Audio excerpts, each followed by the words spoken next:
Welcome to the Class is Permanent podcast. Today is Friday, January 9th. We have episode 11 here ahead of us. I am joined by the man, the myth, the legend, AFCON savant, handsome man with only one shoulder, Dan Pucci Pooch. Pooch, how are we? I'm doing fantastic. A little energy from Pooch. All right. I always bring the energy, brother, especially when we're talking about the world's game. I also think maybe the nose strip's helping out, Pooch. I could smell you from here. Yeah, it's good. Oh, it's wonderful. Yeah. It's amazing. I showered today, so that's nice, huh? Oh, that's a positive. That's a positive. I've actually smelling you for the first time ever, and you smell great. Really? Yeah. I did not shower today. I like your natural scent. Your natural. Thank you. Your Thank you. Pooch musk. Yep. Available on our store, Pooch Musk, along with our nose strips, Breathe Right. We should probably get the show started though, because let's get the show going long. Yeah, and we are also joined by the man, the myth, the legend, Mr. TikTok, Mr. Chronically Online iPad Kid, Admin Owen. Owen, how are we, brother? Owen, you're allowed to speak. You're in the corner. Great to be. Awesome. Well, let's get this thing going. Yeah, we have an exciting episode. We're going to get into, of course, Pooch's AFCON corner. We're getting into the nitty gritty of the 20. We're going to talk a little bit about the news that's come out, some of the transfer portal. We have a pretty cool segment. I don't know what we're calling it, but we'll talk. Ooh, all right, we'll do a little tiki talk. I like that, Pooch. We'll, of course, jump into a midweek recap, had a bunch of games. We'll go into a weekend preview. We'll finish with the world famous Footy 501. And yeah, let's get it started. Away we go. Class is permanent! Hey, hey, hey, hey, hey, form is temporary!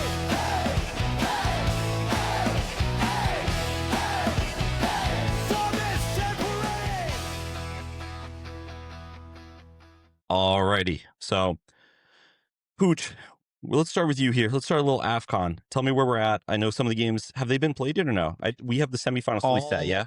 We have the quarters set. Yes. All of the round of 16 was finished the other day. Okay. Sad to see DR Congo get knocked out of the tournament. I truly thought that they were going to pull one out against Algeria. It looked it was going that way, went to extras.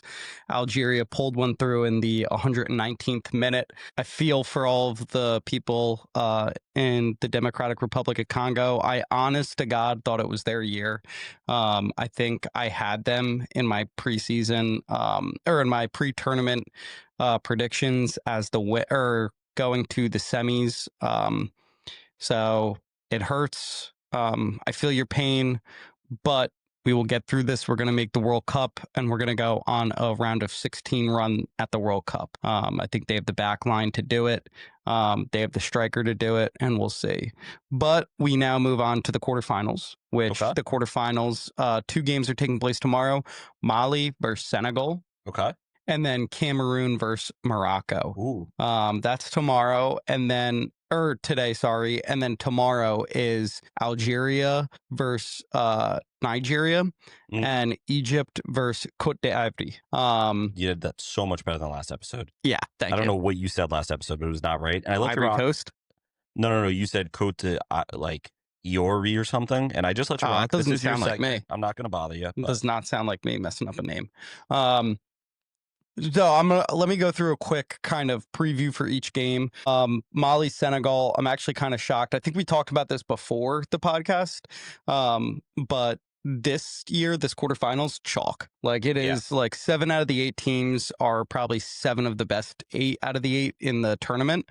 The only one that I would say probably isn't is Mali. Okay. And that would be Congo, but obviously they're opposite sides of the bracket, so you can't really say like, oh, Ivory or Congo should have gotten in to the quarters. With that being said, I think Senegal wins. I don't think Mali I think they're a nice story. If they get to the semis, great for them. I just don't think that they have the firepower to compete with Senegal. Sure. I think it will be a nail biter, like a closer game. But I could see the final score being like 3-1 because Senegal ends up like pulling away at the end. It could be like a 1-1. Senegal scores in like the 75th and then they score in the 90th because Mali is just pushing. Yeah. And now for Cameroon versus Morocco today, I think this might be where Morocco falls. Ooh, so that's your first game? Is that an upset? I think this game out of all of the ones remaining would be the one where I'm like circling like upset alert. Uh-oh. This would be it. This would be like a 4 seed in the NCAA tournament going in and beating a 1 seed. A 1 seed that has dominated the entire year. The true 1 seed. The true, the 1-1. Yep. Like the 4 seed goes out and beats him. If these teams played 10 times, Morocco wins 9 out of the 10. Okay. But I think today Cameroon is that one time that they win. Yeah. I think Mbeumo up top, you have Baliba running the midfield. I think Morocco has all the firepower, but in the round of 16, they only beat Tanzania by 1. They have the pressure of the host nation. They have the pressure of the host nation curse on them. They have all the pressure. Cameroon is playing pressureless. Now, you may say pressure makes diamonds, but sometimes you got to crack a few eggs. And I think Cameroon's going to crack a few eggs. That's great, Pucc. Yeah. That was a good analogy. Real quick, just talking about Cameroon. Tell me a little bit, has Baleba, he's been balling out? He's been balling out. Now, I don't want to get ahead of myself, but after AFCON, I will be releasing my AFCON team of the tournament on the podcast. Ooh, I don't want to get too ahead of myself and say like he would be in that team of the tournament, but he is the engine that runs that team. Can you say that again? Engine that runs the team. Engine. I'm saying what you're saying. Engine or engine? I'm saying engine. Yeah. Are you saying engine? I'm saying engine. Now you're saying engine. I've been saying engine. I know you've been trying to say. I've been saying engine. You're good. This is why I don't stop you. You hear it, right? It's like a milk type of thing where like if someone says it quick, you don't really care, but it's like you're saying it wrong. Engine. Yeah, now you're right. Say it quickly though. I feel like that's a trap. It's really not. You're just pronouncing things incorrectly. Okay. Algeria versus Nigeria. I think once again, Algeria's had a really good run. I really like their team actually. I think they have a good team, but Nigeria, I think, kind of supersedes them just in talent and chemistry. And remember, this is what Nigeria is playing for. They're not playing in the World Cup this year. This is their World Cup, is winning AFCON. So I think they're going to go all out. I know people are looking at it internally after the Lookman versus Osimhen kind of fight on the field during the game. I look at that as just two really good competitors going up against each other, or not against each, but like trying to push each other to do better. I still don't understand all the hate that Osimhen gets. I think he's a really talented footballer. I think he dies for his club and for his country too. And I think Nigeria will get through the Algeria game. And then Egypt versus Côte d'Ivoire. Hey Mohamed Salah, it's time to go. Oh, it's time to go. Liverpool needs you, brother. Head back over to Merseyside. Ivory Coast got this one in the bag. I think Ivory Coast rolls over Egypt. I think Egypt has had a good run in this tournament defensively. They've been a really good defensive team and kind of skating by with just Marmoush and Salah kind of leading the line. But I think that ends here. I think Ivory Coast just has too much talent and will get through Egypt. So those are kind of the quarterfinal not predictions, but previews a bit. And obviously next week we'll be into the semifinals. Okay. Real quick, got a couple quick questions for you. Yeah, shoot. All right. So you answered my belief. I'm only asking that because I know last year it's so much hype, especially with Brighton. Obviously, Man United were looking to sign him in the summer. I think they at that time Brighton quoted 100 mil, and then this year I feel like I have not heard about him. He hasn't been having a good year for Brighton in general, but like, so I wasn't wrong for asking. That's why I was asking. No. I have no idea. Like, no, it feels like he kind of fell off the. I know United are still interested, as well as I think Madrid, because they're kind of looking for a 6. But that's why I was like, he got injured last match in the 90th minute, but he also got player of the match. Okay, so that should, like I said, like he is the guy who runs this team. If he's not playing well, Cameroon will not play well. If he plays well, Cameroon will play to the best of their abilities. It's really right now just him and Mbeumo. And remember, this is the team right now that has a new head coach because their old one got fired because of Eto'o before the tournament. I thought that they were going to kind of have a Gabon-like kind of collapse. Okay. But they did not. Right. That was my next question about Cameroon, because they have 5 goalies. Yes, you're right. Like, they legitimately do. They had so much controversy before the tournament that, I mean, you know better than me when it comes to these. I figured they'd still be good because of the fact that they just have talented players. Mm-hmm. But at the same time, I feel like when you go into tournament play, you really just need like a squad that's focused on one goal. But maybe sometimes a little bit of controversy isn't the worst thing because it gets guys rallied. I think it could go one of two ways. So like you saw it play out with Gabon where the controversy, they literally disbanded their whole FA. Correct. I think you're seeing it with Cameroon right now, how that controversy kind of has been propelling them. And then I think we're going to see it with Nigeria because they've had a little bit of controversy with Lookman and Osimhen, where I think if they lose this game against Algeria, not only did you get knocked out of the World Cup, but now you get knocked out in the quarterfinals of AFCON. And that's a big kind of look in the mirror for the federation in general. But if they win, it's they're on that Cameroon track where it's like, hey, we might not have made the World Cup, but we're right now we're one of the best 4 teams in this tournament and we have a chance to win it. We have a 25% chance of winning this tournament. And I think they match up well against, probably better than Cameroon does against Morocco. I think if I look at all of the teams remaining, the 2 teams that I would sit there and I'd be like, these teams match up well against Morocco is Senegal and Nigeria. Every other team, if they face Morocco in the final, if Morocco gets there, Morocco's breaking the curse. Yeah. So okay, very nice. And then you did a pretty good job here. You answered most of my questions before I even asked them. So good stuff. I know. Pucc. I'm the AFCON savant. You're on it. Yeah. So let's talk real quick. Congo. Obviously, Owen's team is out. Unfortunately, Owen, I stand with you. My Zambia boys left early.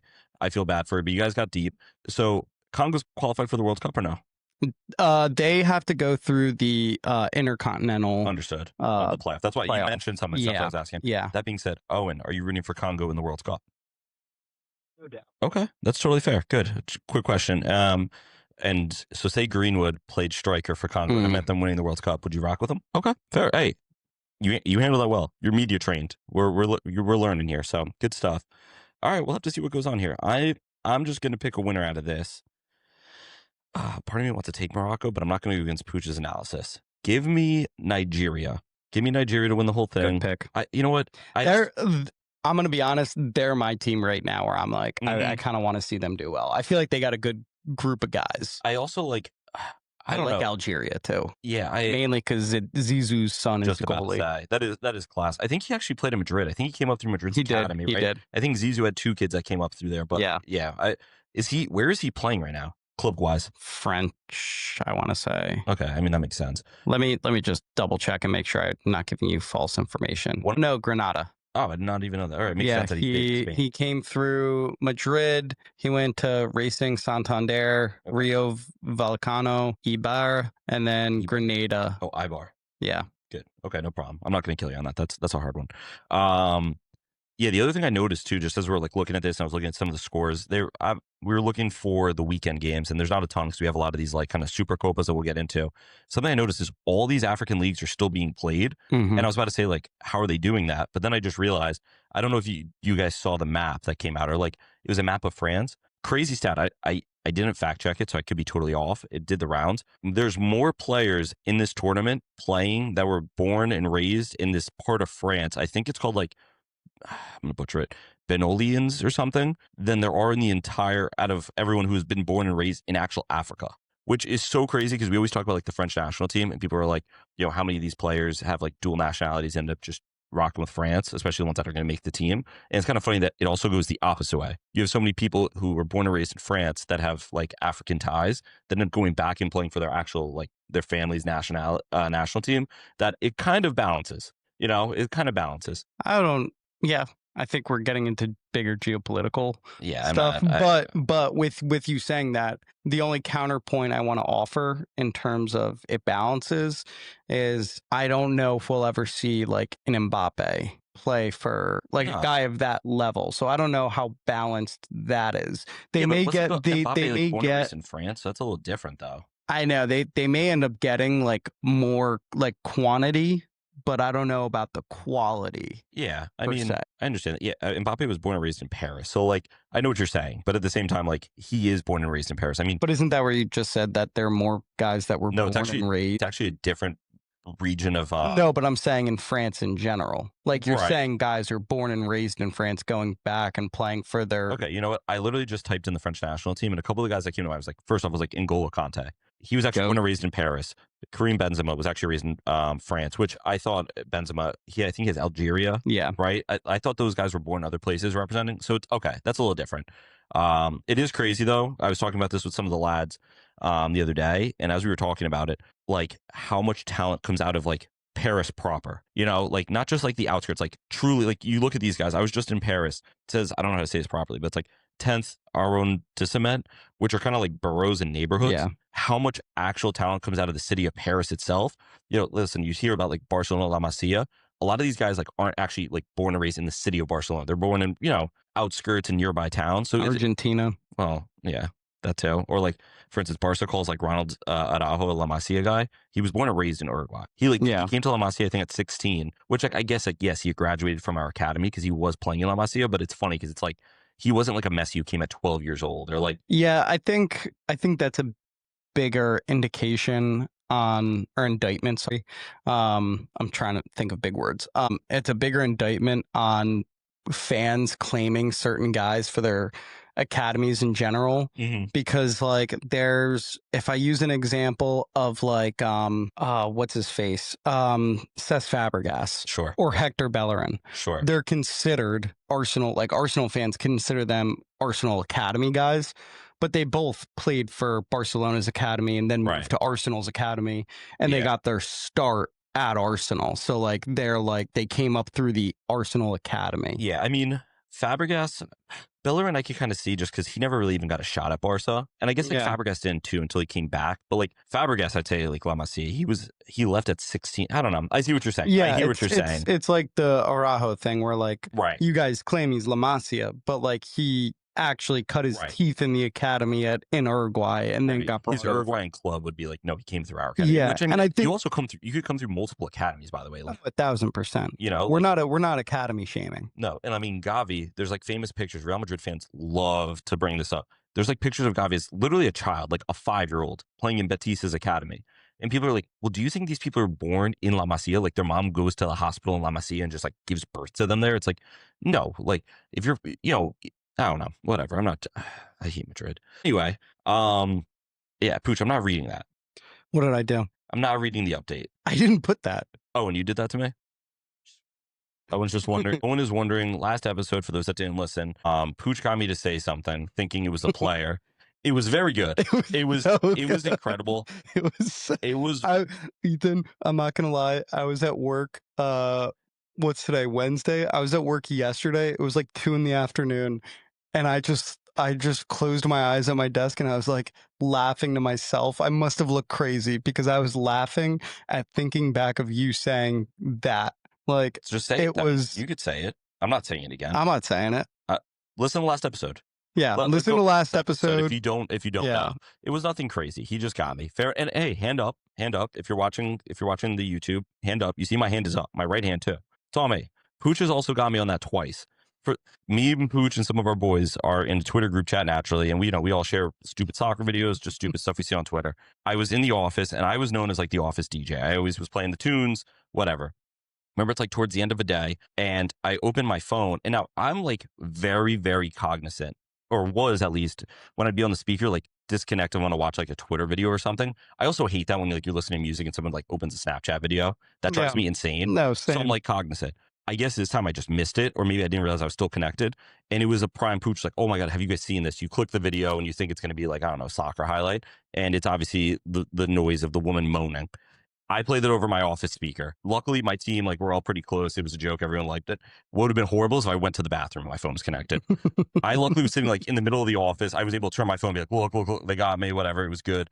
But like, you got me pretty good. I know. You got me twice with this. And I'm usually the guy that gets people with things like this. So fair enough. And hey, you can't dish it if you can't take it. So I'm with it.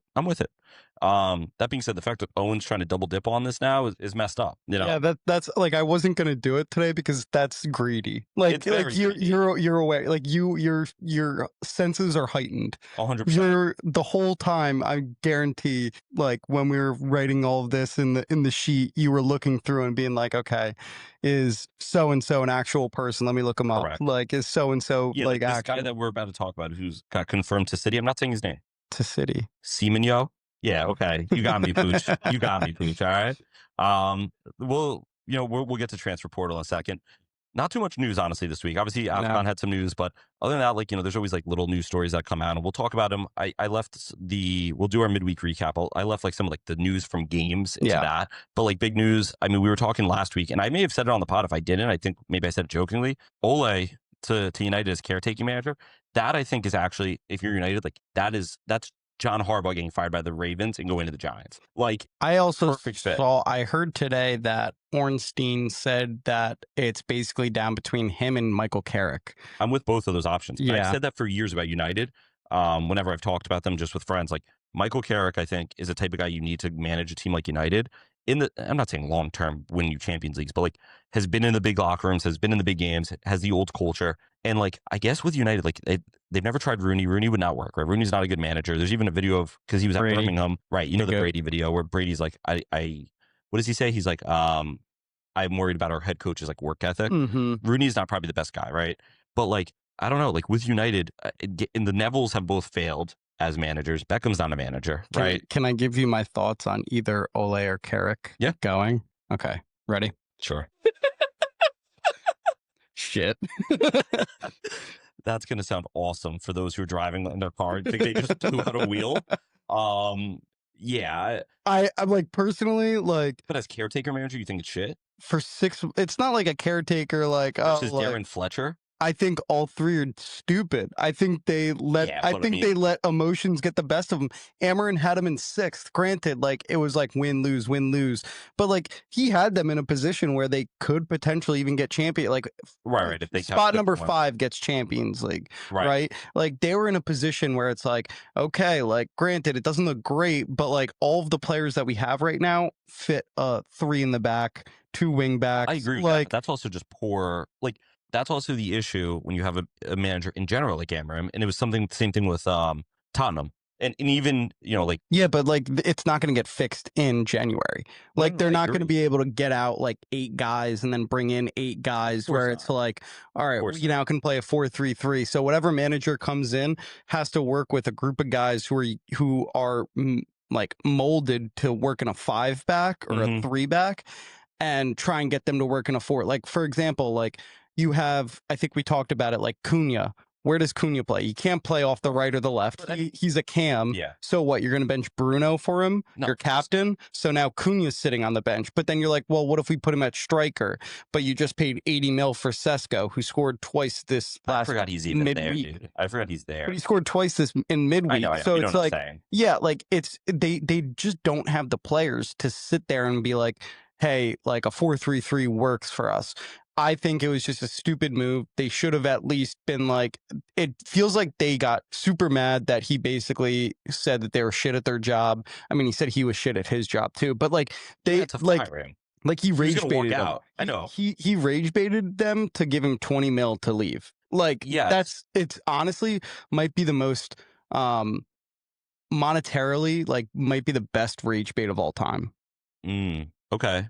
Like, I'm trying to think. Yeah, I mean, I guess, I can't think of someone else who's, like, listen, Xavi kind of, like, at the end started talking out against the board, but he didn't, like, get fired. Like, his contract was up. Yeah. Maresca, I guess, walked away. Yeah, he walked. So. But here's the thing, I guess my point with Amarim, which I don't disagree with you, but, you don't want to sack, like, a manager like Amarim right now, especially because of the tactics, like you said. But, like, you can't have him going back into the locker room. Like, how do you have him go back into the locker room? He just had, like, this crazy episode. You know what I'm trying to say? Like, what are you going to do, suspend him? But I'll say this, too. Like, Bruno Fernandes has his back. That's the captain. I guess. All of the guys that are basically starting at this point are his guys. Yeah. I mean, the only guy that, like, I saw had a training ground bust up with him was Lisandro Martinez. And it's like... He fell off, by the way. Do you remember when United fans were like, he's the best center back in the world? He also tore his ACL. I know, but like, No, I never is he not agreed playing with this that. season? He just came back. Okay, so again, But I am still, so I agree. But once again, that's a guy who's made to fit a 3 in the back. He has to, yeah. A 4 in the back, he gets exposed at center back, and then also at fullback because he's not quick Right, enough. he's not a fullback. So like he's actually a tailor-made left center back. Yeah. Like he needs to work in a 3 back, and now it's like, okay, like Harry Maguire needs to work in a 3 back. Yeah. Like Delic, like he gets put in a 4 back, he gets exposed. Yeah, like he plays better in a 3 back. Like 100%. every single one of their players gets exposed. The only one that I would say is sitting there really excited that they're playing 4-3-3 now is Casemiro, because he's fat and he needs that extra help in the midfield because his legs are gone. But besides that, and Ugarte, but besides that, everybody else is like, they're like, the best part of my skill sets aren't going to be utilized. Well, can I give you, okay. So I'm with you. Like, and I will say, I think at the end of the day, it's just a shit situation anyway. Like, United's board didn't have many options. And on top of it, it's like, Amram's clearly checked out. He's clearly upset, frustrated. And I know, like, sometimes you work through with your manager. I think it's easier to work through with a player. Someone we're going to talk about in a little bit is Cuti Romero and his comments. In the past, he's made comments, but like, also his Instagram post and stuff. When you have like your captain upset, it's a one player in a squad. You could kind of sit him for a game or two. You know what I mean? But like when it's your manager who's overseeing the squad, that's where you're like, and you also had some issues with him in the past, right? Like it's not like this is Amram's first time upset. Like he is publicly, and he doesn't do himself favors with the media. This is something that Postecoglou did too. He doesn't do himself favors with the media where, yes, the fans supported him, right? So it's whatever. But like when the media is against you, that means every time you say something or every time you clap back, the media is not necessarily jumping on your back. Like, yes, go get him, right? It's like, they're all looking at each other and like, yeah, fuck this guy, right? Yeah. That being said, if I'm looking at Manchester United squad, right, and I agree with you, right? Like they're tailor-made to do something similar. It's the same thing with Postecoglou when he leaves Tottenham because of like the system you play and how important the fullbacks are, right? Like if he leaves this team, and I guess Spurs not so much because Thomas Frank still plays like a 4-3-3 or 4-2-3-1 like he did.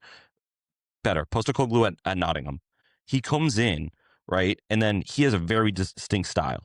Then you sack him, and then you appoint Nuno, right? Or was that flipped? It was flipped. It was flipped, right? So Nuno, who's one of the most defensive managers, this is what I was trying to say. One of the 5 in the back. Right. Yeah. And then you put in Postecoglou, who's the complete opposite. It's like, that'll never work, right? Unless that team is so attacking, Nuno's not using them, right? But instead, you've been signing players for a certain system, right? So I agree with you. It's fucked up in the way it is, and like they're struggling. This is how I would line them up because I'm, a goat. All right, Pop. Yeah, we were talking about this earlier. You know what? You're right. You got me. Long story short, we're talking about Popovich and how his for the San Antonio Spurs, and he actually started as the GM of the team, fired the head coach, and then he said I could do this better and became one of the greatest managers or coaches of all time in basketball. And Pucc said that I would do the same thing, and I probably would, honestly, especially if you're not using my players I've signed correctly. If I'm United, and again, at this point in the season, with someone like Ole, I think what Ole was very good at is Ole was just very good at putting players on the field, putting them in a position. He had some tactics, but like he didn't reinvent the wheel, right? He was like just getting results with what he had at that time. And I think Ole got one of the like stiffest deals of all time. I thought he actually did well. He had them in second, which I know you'd be like, well, United deserves to be first. Who's gotten them closer? Nobody.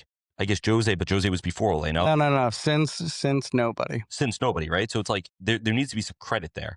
Now, if I'm sitting here, goalkeeper, I mean, who's starting for them the most? The guy that's last name starts with L. Yeah, Lance. Yeah. Yeah, so I'd put him in that, whatever, right? He's actually good. He is good. I think he's a young, the thing about young goalkeepers, and one of our devout listeners, Mike, will tell you, like, because he was a goalkeeper, they take longer to develop. Yeah. Like, a goalkeeper's prime is like 25 at the earliest. Donnarumma is not a fair player to compare. He's a unicorn. Right, exactly.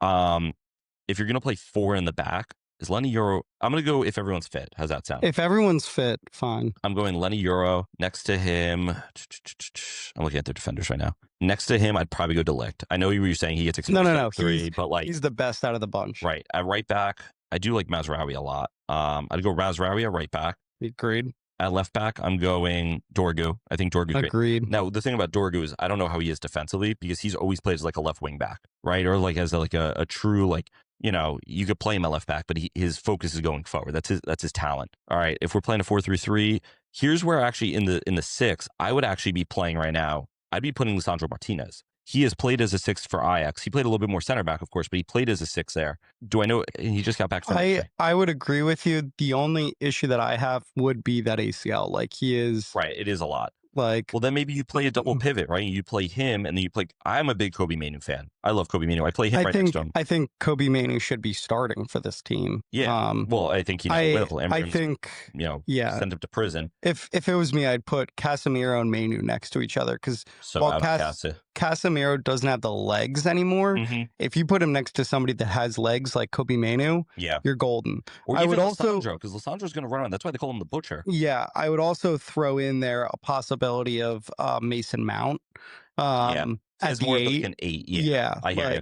And then maybe move Kobe Manu to the 6. I also just realized they have Diego Dallo. Well, what I'm looking at, they list him as a midfielder. Maybe he starts at right back because I think he's actually. I'm a fan of his. I don't think he's the best in the world, but I think he's a decent player and he's a solid squad player. Maybe. I don't know. United fans could decide if they want Mazraoui or him instead of right back. I think Mazraoui is more of a true right back. Of course, Bruno's going to play as your 10. Yep. Call it a day. Whatever. And now I'm gonna lean double pivot here. I'm not doing Casemiro. I would do Lisandro Martinez and Kobe Manu and just go workhorses. I know you're probably like, well, who's going to win a header in the midfield? You got to just live with what you got here, right? And maybe you do sign a big 6 this January, or you loan one in and you find an opportunity. Then I'm going to go right mid, left mid. At right mid, I'm going to play Ahmad. I'm a fan of Ahmad. I think he's a good player. At left mid, you probably have to play Cunha there. Yeah. And then I would agree with both of those. And at striker, here's who I'm rotating. I'm probably starting Mbeumo as striker. And then I know you said Sesko just scored 2, but he's also like not found his feet. I don't know. If not, you have to sit, what's his name? You have to sit Ahmad and play Mbeumo as on the right. You just have to play such a style, and you probably have to possess the ball. You have to hold on to the ball, and you have to have like that front 4 of Bruno, maybe it's Sesko, right? And then if it is Mbeumo on the right and Cunha on the right, you kind of need those guys to now be playing up as like right, whatchamacallit, like right strikers and left strikers a little bit, and hope that your fullbacks are providing you some width. Well, if you want to do it that way, Xerxes, his best quality is dropping in deep, like kind of playing a false 9. So then like you could have Xerxes drop in kind of next to Bruno, and then you push your 2 wingers more inside so that they're inside forwards. Another thing about a new option too, keep a 3 in the back, right? You keep a 3 in the back. Like if you keep a 3 in the back, but like if we're being honest, or Michael Carrick, or if Darren Fletcher stays on, they're going to move to a 4. Like you saw it this past weekend. A 3 or no? Because this past weekend he moved to a 4. Okay. Yeah. I mean, and they drew Burnley. I do think 3 in the back's their best thing because you could go Lenny Yoro, you could go Harry Maguire, and then if you want to do Martinez, or you could do Mateus de Ligt. Like this past weekend, this was their lineup. And granted, they have injuries. They have they have de Ligt out, and then Mbeumo, Mazraoui, and Ahmed on international duty at AFCON. But their starting lineup was Layman's in net, Dallo at the right, Aiden Heaven at right center. Well, they rate very highly. He was rated decently highly at Arsenal because that's where he came from. I thought he was a Man United. No. Last winter, his contract was basically up. It was one of those. Yeah, and he left for Man U. Basically, the reasoning was like he was like, I'm going to get 0 time because Gabriel and Saliba are in front of me. And then they're bringing in new center backs every single window. You also have guys like Jurian Timber who could play center back. Exactly. And you have Calafiori who can also play center back. Plus, they didn't like rate him too high. Like he got done in by Højlund in the preseason last year, and that was kind of like the last like gasp for him at Arsenal. On top of it, too, it just happens all the time. Like even at Barca, it happens where like Eric Garcia left for Man City because he was like, I'm not going to get play time. Yeah. You know, and like he ends up coming back, he's doing well, whatever. But like as a kid or as someone trying to break through, like you just got to go and find opportunity. We talked about earlier, like Hector Bellerin, like was clearly not going to get game time at Barca. Alejandro Grimaldo, this is something I hate. Pep Guardiola kind of threw him to the side. And now, like a couple of years he was in Portugal, he did well, but it was kind of like whatever. But now it's like Barca could probably use a left back to rotate a little bit, and he would have been a great fit. I'd love to see us bring him back, but I don't know. I mean, I guess my point is I know what you're saying. These players play in specific roles, but I'd also say like Mbeumo played in a 4-3-3 at Brentford. They weren't playing 3 in the back under Thomas Frank. He was playing as a right wing. Now his role was very specific in what he did, but like you could make this work. Matheus Cunha played as a left wing for Wolves.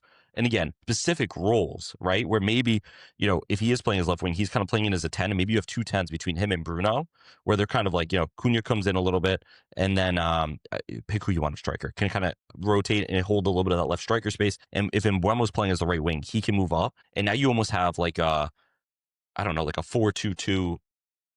That's 8-2. You have 2 DMs. I'm trying to do the math. No, you're right. Yeah, you have 2 DMs, right? And this is a little bit of like the box midfield that we saw that got really popular. When Xavi was manager, he did it great with Gavi, where Gavi plays like, technically on paper, he was a left wing, but he was not a left wing. He would kind of come in off the left wing and form that box. My point is there are ways to make this work, right? Like proven ways that, I'm not saying you're going to go and win the Premier League, but like ways that like, it's like, all right, I want to change the philosophy, but you're not screwed. And if these players are that like, oh, they can only play this position, then like that's just poor recruitment. And I know you were signing specific players for a certain manager, but like there's no player in my eyes. This is something I hate. I love versatility. I get certain players play certain roles, and I'm all about fit. But like you need to have a little bit of variability in your game, right? Versatility. Like you can't be like, oh no, I'm only a second striker. And that's why guys like João Felix have struggled, and now we're playing in Saudi, right? We talked about like João Felix, who's played as like that center forward role is his best. Griezmann went to Barca, and they wanted him to play as a true left wing. He struggled because that's not his role, right? And he's not a true striker. Yeah, well, Coutinho, they wanted him to play as like a 10, and he's like a left wing that needs to cut in. Like he doesn't hold width, right? Yeah, the way like Neymar may have done, and some of these other guys. You have to find your way to fit players in. There needs to be a little bit of versatility from players to be able to adapt to. My point being here is I'm looking at this team, and yes, you probably want another signing or two to solidify certain things. But my point being here is like this is not impossible. And if a manager thinks it's impossible, call me because I will help you. Great. Yeah. All right, let's move on from United here. Overall, we'll be following the situation as it develops. Similar to kind of Chelsea, as we'll be following, I don't know, Rosenauer, however you say his name, and kind of what he's doing, but he's a little bit different. Chelsea has so many. Merchant.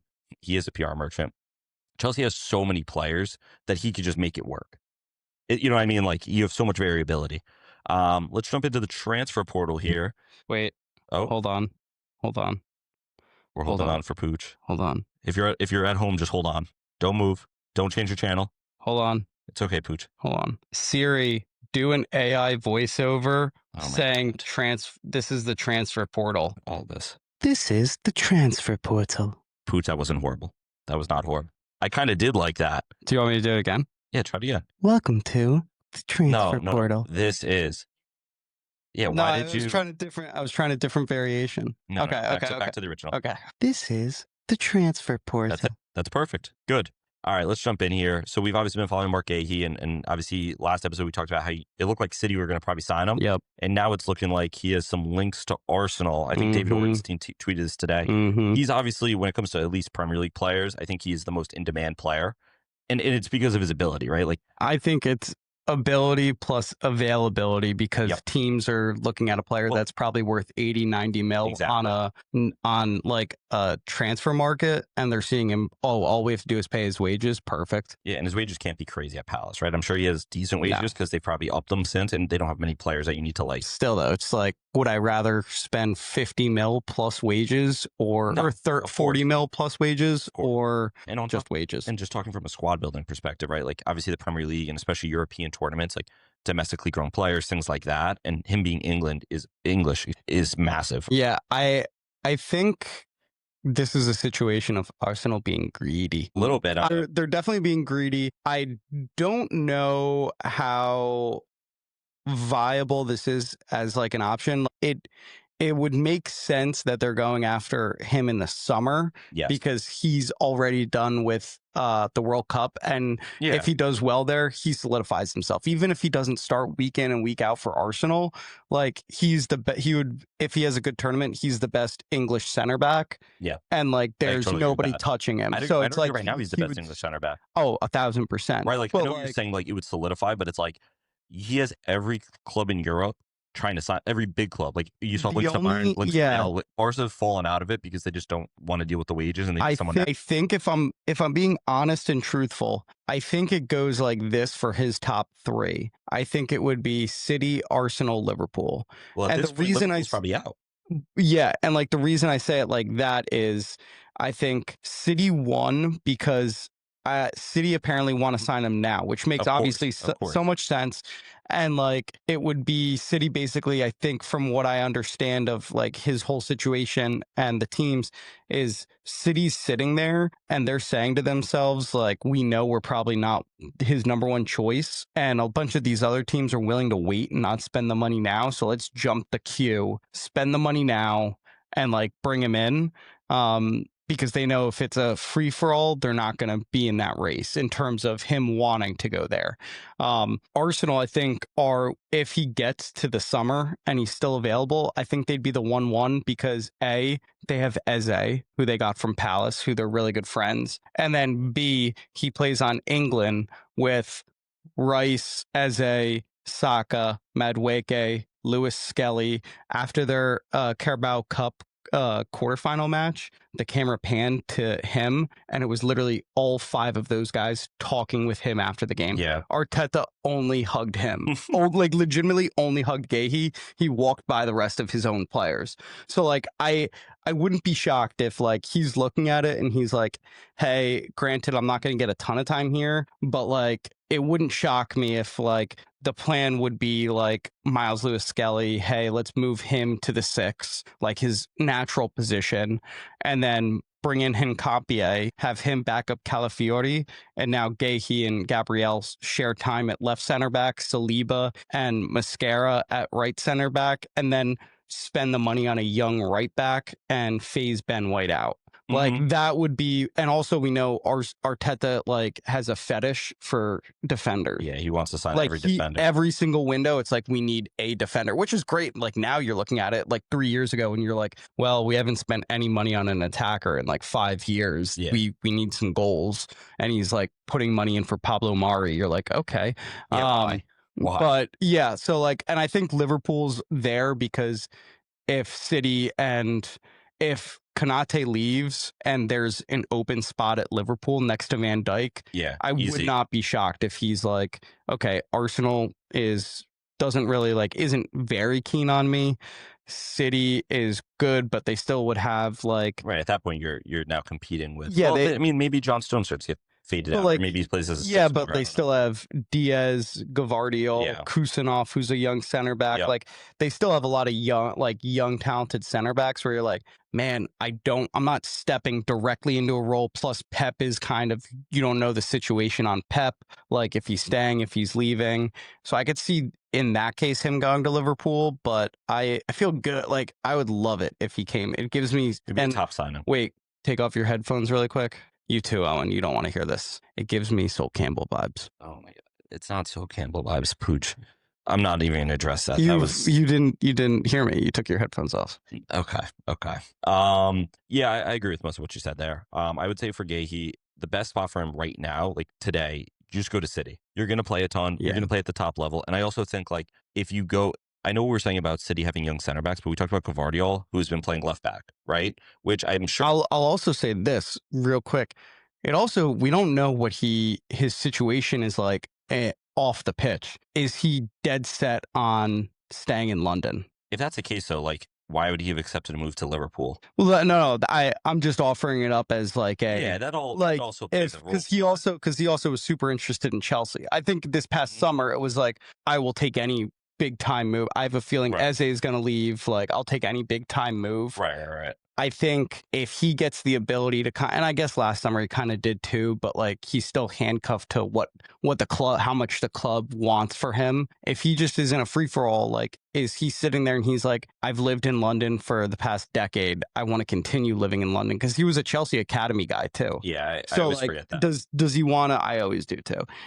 Like, is he like, I really like London. I want to kind of continue my life in London. Like, I think there's sometimes like as sports fans in general, we do forget about this, because I know it's normally brought up with the Patriots a lot. Like they're always like, man, nobody really wants to go to Massachusetts if there's not a good team. It's not like Miami. Like the Dolphins are like, I don't care if you're good or bad. There's no taxes here. Right, Like, and the weather. yeah, right? Like, the weather. Like and New Miami's England. a fun city. It's a big city. Exactly. So I wouldn't be shocked if it's like, we don't know his situation at home as well. Yeah, I hear that. I think if you're Mark Gahey, right now, if City really made an offer for you, Yeah. I sign there, because we were talking about young center backs, but also like you will immediately slot in at least as the left center back. And that's also why he's so valuable, right? He's played left center back his whole career as a right-footed defender, which means like, don't get me wrong, right? Like you want left-footed, but he is so comfortable there that's like rare. And he could also obviously play right center back, right? If you need him to, which it's crazy that nowadays, like this is such a big deal, like what foot you use to play, right? If you're good on the ball, you're good on the ball. I understand why everyone prefers your left back or left center back to be left-footed, right center back to be right-footed, whatever. But that being said, at Arsenal, it would be tricky, I think, but at the same time, like for Arsenal, you guys probably need to give Saliba and Gabriel some rest in the sense of like how many times can they play every single game, right? Like I know you guys rotate and you have Mosquera to rotate and things like that, but like he would provide. You are now, if you're dropping Gabriel, you're not like, or like not dropping, but like resting for a game or something, or you're like, all right, like we're gonna rotate. It's not like it's like, a little bit of a drop off. It's like, I just put in one of the best center backs in the Premier League who arguably maybe even does the job better than Gabriel in the sense of like what Arteta what they want to do. Like he'd be able to open a different part of the game with like his ball playing, right? That's why all these big clubs want him too. It's not just he's a lockdown defender. It's because of how good he is on the ball and what he can do to open your team up, which is rare. We'll see what progresses there. And I think Liverpool, they signed some 17-year-old Moore Njai.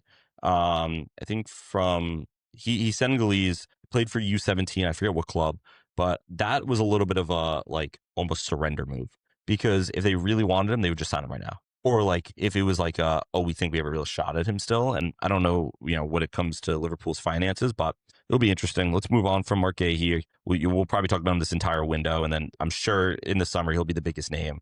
Real quick, it looks like Spurs are moving to sign this kid Sousa, not Sosa or Savant. I mentioned this last episode, but at that point it was rejected. It looks like now they've agreed personal terms, which I saw a funny tweet from one of like our best insiders, most credible. It's like our Fab, and he was like, someone's like, oh, it's like good, like they agree personal terms. It's like, well, it'd be pretty sad if we couldn't agree personal terms with a 19-year-old on like $5K a week in Brazil. So it's like, all right, fair. But it looks like that's going to happen. Typically, especially with Spurs, a lot of Spurs fans have been fed up with the fact that Tottenham, they just sign a lot of young players and hope they develop. And like, we need to establish signings, because what happens is you get teams that are a little too young, right? And you're like, I need someone to start today, right? Like someone to play today, and like I can't keep waiting for people to develop. I actually don't hate this. We've done pretty well with our fullback signings. The only one we've really like quote unquote missed on was Emerson Royale. Other than that, we've been pretty good. Like Destiny Udogie now. At some point, it looked like Man City and Pep wanted him, right? Like Pedro Porro has come good. And in the past, right, you have Kyle Walker, right, who you signed. You have Danny Rose, who was our fullback for forever. So our fullbacks have always been pretty decent. Most important position on the pitch. Could be, if you're Ange Postecoglou. Pucc, a big one here. Raspadori to Roma. That looks like that's heating up. You're getting your striker, and he's Italian too. I know. It's two boxes checked off. I actually love it. I couldn't be more excited. I don't think anything's official there, but it looks like... I saw green light from Fab. Yeah, it's like a loan, right? I think it's a loan with like maybe option to buy. Yeah. I just get him in, loan out Evan Ferguson, loan out everybody else. It's very funny because online, all of everybody else is starting to figure out, what's his name? The manager, Gasparini. Yeah. They're starting to figure out he's actually like psychotic. Like if he was in any other like profession, he would have been institutionalized years ago. Like he's just like a madman. People online are starting to be like, wait, I just watched Roma play this past weekend. How is their head coach getting away with this? Like it's all like Brighton fans trying to watch Evan Ferguson and see his development. And they're like, he's actually psychotic. Like and I'm like, yeah, it's Raspadori. Like he falls out with every single person in the world. Like there are already reports that Roma might want to get rid of him because he's fallen out with everybody at Roma. Like it's just him though. Like he wins, but he does not get along with anyone. Like he's dedicated to just winning. So like, and you've seen it this year with Roma, where it's like the past year or two, like ever since Jose won the European trophy, we've kind of been going on this downhill slide, like just gradually. But this year we're like a few points off the top of Serie A, like where we're not quote unquote in a title race, but like we're in the vicinity of a title race. Like if things break the right way, like we get the bone. In the hunt. Yeah. Okay. But it's basically because of him, and yeah, I just wanted to add that little note. All right. Semenyo officially confirmed to City. I think that was like we all saw that coming. It's just you got the Fab. It looks like, I think today he may have been unveiled, or at least he signed everything today. We'll talk about it in the Tottenham game, but like it was so obvious what was going to happen. Of course, he played Spurs before his final game. I'll leave that there. Let's keep going through the portal. Guendouzi to Fenerbahce, one of your former guys, Pucc. Yeah, it's an interesting move. I saw he fell out with a lot of people at Lazio. I think one of his last games, he got a red card and tried fighting the other team, Makes sense. Yeah, good which idea. is classic Guendouzi. Really talented guy, but probably one of the most one of the hottest heads I've ever seen. Like at least come through Arsenal. It's like you touch him on like the wrong way and it's like he wants to fight you. You guys had games where you're starting Granit Xhaka and him. That's crazy. Yeah, That's crazy. And angry Granit Xhaka. Right. Like off meds Granit Xhaka. Crazy. And then in a related move, they signed Kenneth Taylor from Ajax. Lazio did, and I hate this because Lazio is one of my most hated teams. I hate them with a passion. Why is that related? Because Guendouzi was on Lazio, so they got rid of gotcha. Guendouzi, and then they signed Kenneth Taylor. Understood. And that's like an amazing signing. He is such a good guy. He's a leader. The only reason I even know about Kenneth Taylor was because years ago I did a Ajax save. Yep. He was my starting center mid. Yep. And he was our best player by far. I want to say he was our captain too. We won the Eredivisie 3 years in a row because of him. He was named team of the season 3 times. We got to the quarterfinals of Champions League. I'm going on about an FM career right now, but I love Kenneth Taylor. I love the way he plays. Yeah, I think a couple of years ago he was also linked to Liverpool. He got the short end of the stick because I think he loved Ajax so much, and he wasn't like one of these other frauds like De Ligt, Frankie De Jong, Jurrien Timber, Jarell Hato, where it's like, oh, let me just like play a couple of years here and then get my big move. He was like, nah, I love this club. Yeah, when Ajax is good, Footy is good. Just like a historic club. Like you can't, if you hate Ajax, like you really just don't like ball, or you're like a Fenerbahce fan. No, fine. Yeah. No. You're a Fenerbahce fan. If you hate football, you're a Fenerbahce fan. Yeah. We just ostracized so much of the Turkish fan base. All right. No. No, we're Galatasaray boys here. Yeah, I mean, especially, I was literally going to say this earlier, but when we were just talking about Nigeria and Osimhen, I'm going to have to get at some point. Dude, the Turkish league, let me just say, they're pulling their own like Saudi move. They're pouring tons of money into Footy. Yeah, well, yeah. I mean, they got Duran in there, I think, at Fenerbahce. Yeah. Like, they have Osimhen. They have a couple other big name guys playing there. I think, what's his face? Mario Icardi is playing in Turkey still. Icardi, man.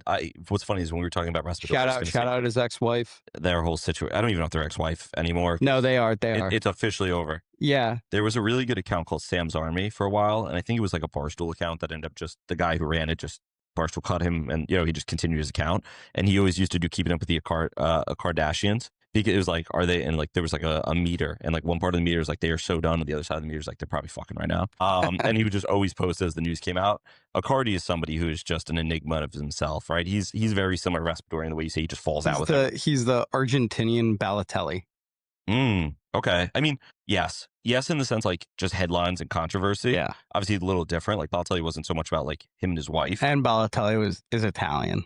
But yeah, that's a good, okay. Thanks for clarifying that. I don't even know where we're going to go. Where I was trying to say, even though Pucc said for the 15th time, let me just say, Osimhen, we're going to need, I'm not going to actually buy a full one, like full price authentic, but off one of these websites that makes the jersey looks really good, I need a Victor Osimhen Galatasaray kit. How about we do this? Instead of you even going out and buying it, okay. How about me, you, and Owen? Well, Owen, just go like this really quick. Yeah. No. You can't be worse than us. We both wear hats hot every episode. Your hair's fine. You're good. You're fine. You can come though just for the trip. For those who don't know, we're looking at hairlines. Yeah. How about we do a nice little classes permanent trip, and me, you, and Owen, we go to Turkey. Me and Ethan get new hairlines, and you can buy your jersey off like a street vendor there. Yes. You know what? I'm gonna fist bump you on that. And Owen, you can get duped by the guy that does the little ice cream thing. Yes. That would be so perfect for he's gonna be crappy for the ice cream. Oh, give me the ice cream. Oops. Owen loves ice cream too, but for those who don't know. Owen, favorite flavor? Just straight mint or mint chip? Okay, mint chip. That's a good one. That would be weird. Okay. I can't eat ice cream. Lactose. My God, dude. Wait. I'm about to go on one of them. Very frail. Thank you. I'm going to go on one of these rants here, and my friends all know this. So these guys are like, oh, I need to take a pill before I eat something because my belly No, I don't hurts. do that. I just take it. I'm probably extremely lactose intolerant. I'm probably allergic to 95% of foods. Just let it rip, man. Just deal with the stomach pain. All right. Just be a man. You're gonna let ice cream and like just fight you from the inside. Okay. So I've come to the conclusion. So If frozen yogurt instead. no. So what I do is Sure. I don't eat ice cream by myself. Now, if I'm at an event where there is ice cream and everybody else is eating said ice cream, I will do it so I don't look like a fool. And Do you carry lactate pills? no, I'm not a loser. There's someone that's Come on. listening to this, like every meal I've ever ate with him in the past, like, I don't know, minimum 2 years, maybe even longer, he's popping like legitimately 6 of them. He listens to the pod. He's a Man United fan. He knows who he is. And I've made it clear how I feel about the lactate pills and being lactose intolerant to him. He's very well aware. No, as long as I have a getaway plan within 30 minutes of this event, I will eat the ice cream. Okay. Or if they have a bathroom in a basement. Okay. Where I know nobody else will use that bathroom. See, here's the thing though. But I fight through it. Like I will actively fight through it, and I won't. I'll try not to shit my pants. Okay, you know what? I'm going to give you respect because you'll actually eat it. I know there are people that be like, oh, I got to take my lactate pill. Dude, we're not doing pills before we eat ice cream. That is where... And we're leaving that shit in 2025. We should have left that shit. That should have never been created. You know what I mean? That's my point. Long story short, most people who know me know, like, listen, if you're hanging out with me, I'm going to probably be in some stomach discomfort. I eat whatever I want. Now, part of it is I got to lose weight, right? That's part of the issue here. And this is part of why I have these issues. But like, if my doctor's like, Ethan, the reason you have stomach issues, first of all, I would never tell my doctor I have stomach issues. Like, come on. I don't even go to a doctor. Well, you do for your shoulder. Different. But that being said, if I go to see the doctor, I'm like, hey man, like, you know, oh, I'm trying to lose weight, or oh, hey, listen, like my hairline, like I'm 25 years old, and I look like I'm 37 when I take my hat off. I'll talk about that, right? Because maybe you'll give me like a little, you know, over the counter hairline Ozempic, opposite of hairline Ozempic, mass gainer, I guess. But like, I'm not gonna be like, my stomach really hurts when I have milk. It's the softest thing ever. Okay, well, at least you respect it. Like, I probably am lactose intolerant. We don't have to talk about our gastroenterology. I don't know. My whole family are gastros, and I don't know how to pronounce it. Gastroenterology. Okay, moving on to the next segment. All right. Tiki Taka. Tiki Taka. So Pucc has come up with this segment called Tiki Taka. Pucc, let's see if we can accurately and concisely explain what this is. I think most people have seen it before, but for those who are just like listening to it, it's going to be hard to understand until we start doing it. Pucc, go ahead. Tiki Taka, Tiki Taka, Tiki Taka, Tiki Taka. That's the intro to that. Tiki Taka is like 6 degrees of something. So, for example, Owen will say a team and a player. Ethan and I will get to go back and forth each time and pick a player to try and get to the player that Owen named. So, for example, if Owen picks Tottenham and let me think, Thierry Henry. Right, then Ethan will sit there and he'll say, I don't know, maybe like Harry Kane, right? And then I'll sit there and I'll go Sol Campbell. And then Ethan will sit there and he'll go, I don't know, Vertonghen. And then I just go Thierry Henry. I win because I got it in one person when Ethan was still going. So wait, so Owen's not going to say the player. He's just going to say the team, or no? He's going to say both, the team and the player. And then when we have to get from that team, we have to bridge the gap between the team and the player. Oh, I get it. So I actually misunderstood this in the pre-show production meeting. I understood this incorrectly. Now I get it. So we're just trying to, I see, you're just trying to find a connection directly. Yeah. Understandable. Okay. So, you have a guy? Let's go with Roma. Roma? And Joe Bellingham. Ooh. Okay. Pucc, you go first. Okay. Let me think. Of course, this is Pucc's team. I don't even know who plays on Roma. This is going to be a tough one, actually. Oh, okay, nice. So we're going to do 2 here. Good. Okay, good. Yeah, because hopefully it's short. Let's go with Evan and Dika to start. That was going to be mine. Okay. Evan and Dika. Let's go with... So where's Joe Bellingham play? He obviously plays at Dortmund now, yeah? He played at Birmingham. Birmingham. Oh, Birmingham. But that one I think is going to be tougher to get to. Actually, you could go down the Evan Ferguson route. And that's what I was thinking. Yeah, you could go down that. Big Ev? Yeah. Oh, I may have screwed myself. Okay. Oh, wait. No, I don't think I did. You know what? I have a better one, I think. Nope. Let me go here. This is someone else. You took Ndika from me. That was gonna be like, ooh, all right. You know what? I am gonna go Evan Ferguson. That was kind of the way I was gonna go. Yeah. Okay. Let me think. We can't do international team, right? It's just No, you can. You can. Yeah. Okay. Well, international changes things. Now, Job's obviously never made his debut for the English national team. So are we talking like academy? Oh, I think I got it. Mario Götze. He didn't play with Job. He played with Ndika. Okay. So it's Oh, so you're just connecting. Yeah. Ndika, Götze. Okay. I had to double check Ferguson's teams. Ooh, Nick Fulkrug. That might be it. No. Did Fulkrug not play at Dortmund? No, because he did, but he left last year for West Ham when Job signed. Gotcha. Okay. Yeah. I forgot when they both signed. I thought I got it. I suck. So now I have to connect Nick Fulkrug, trying to connect him to Job. Okay. Okay, you ready? Go Schlotterbeck. That's got to be it. And that's the winner. That's the winner. All right. They played on the German national team together. Wait, what?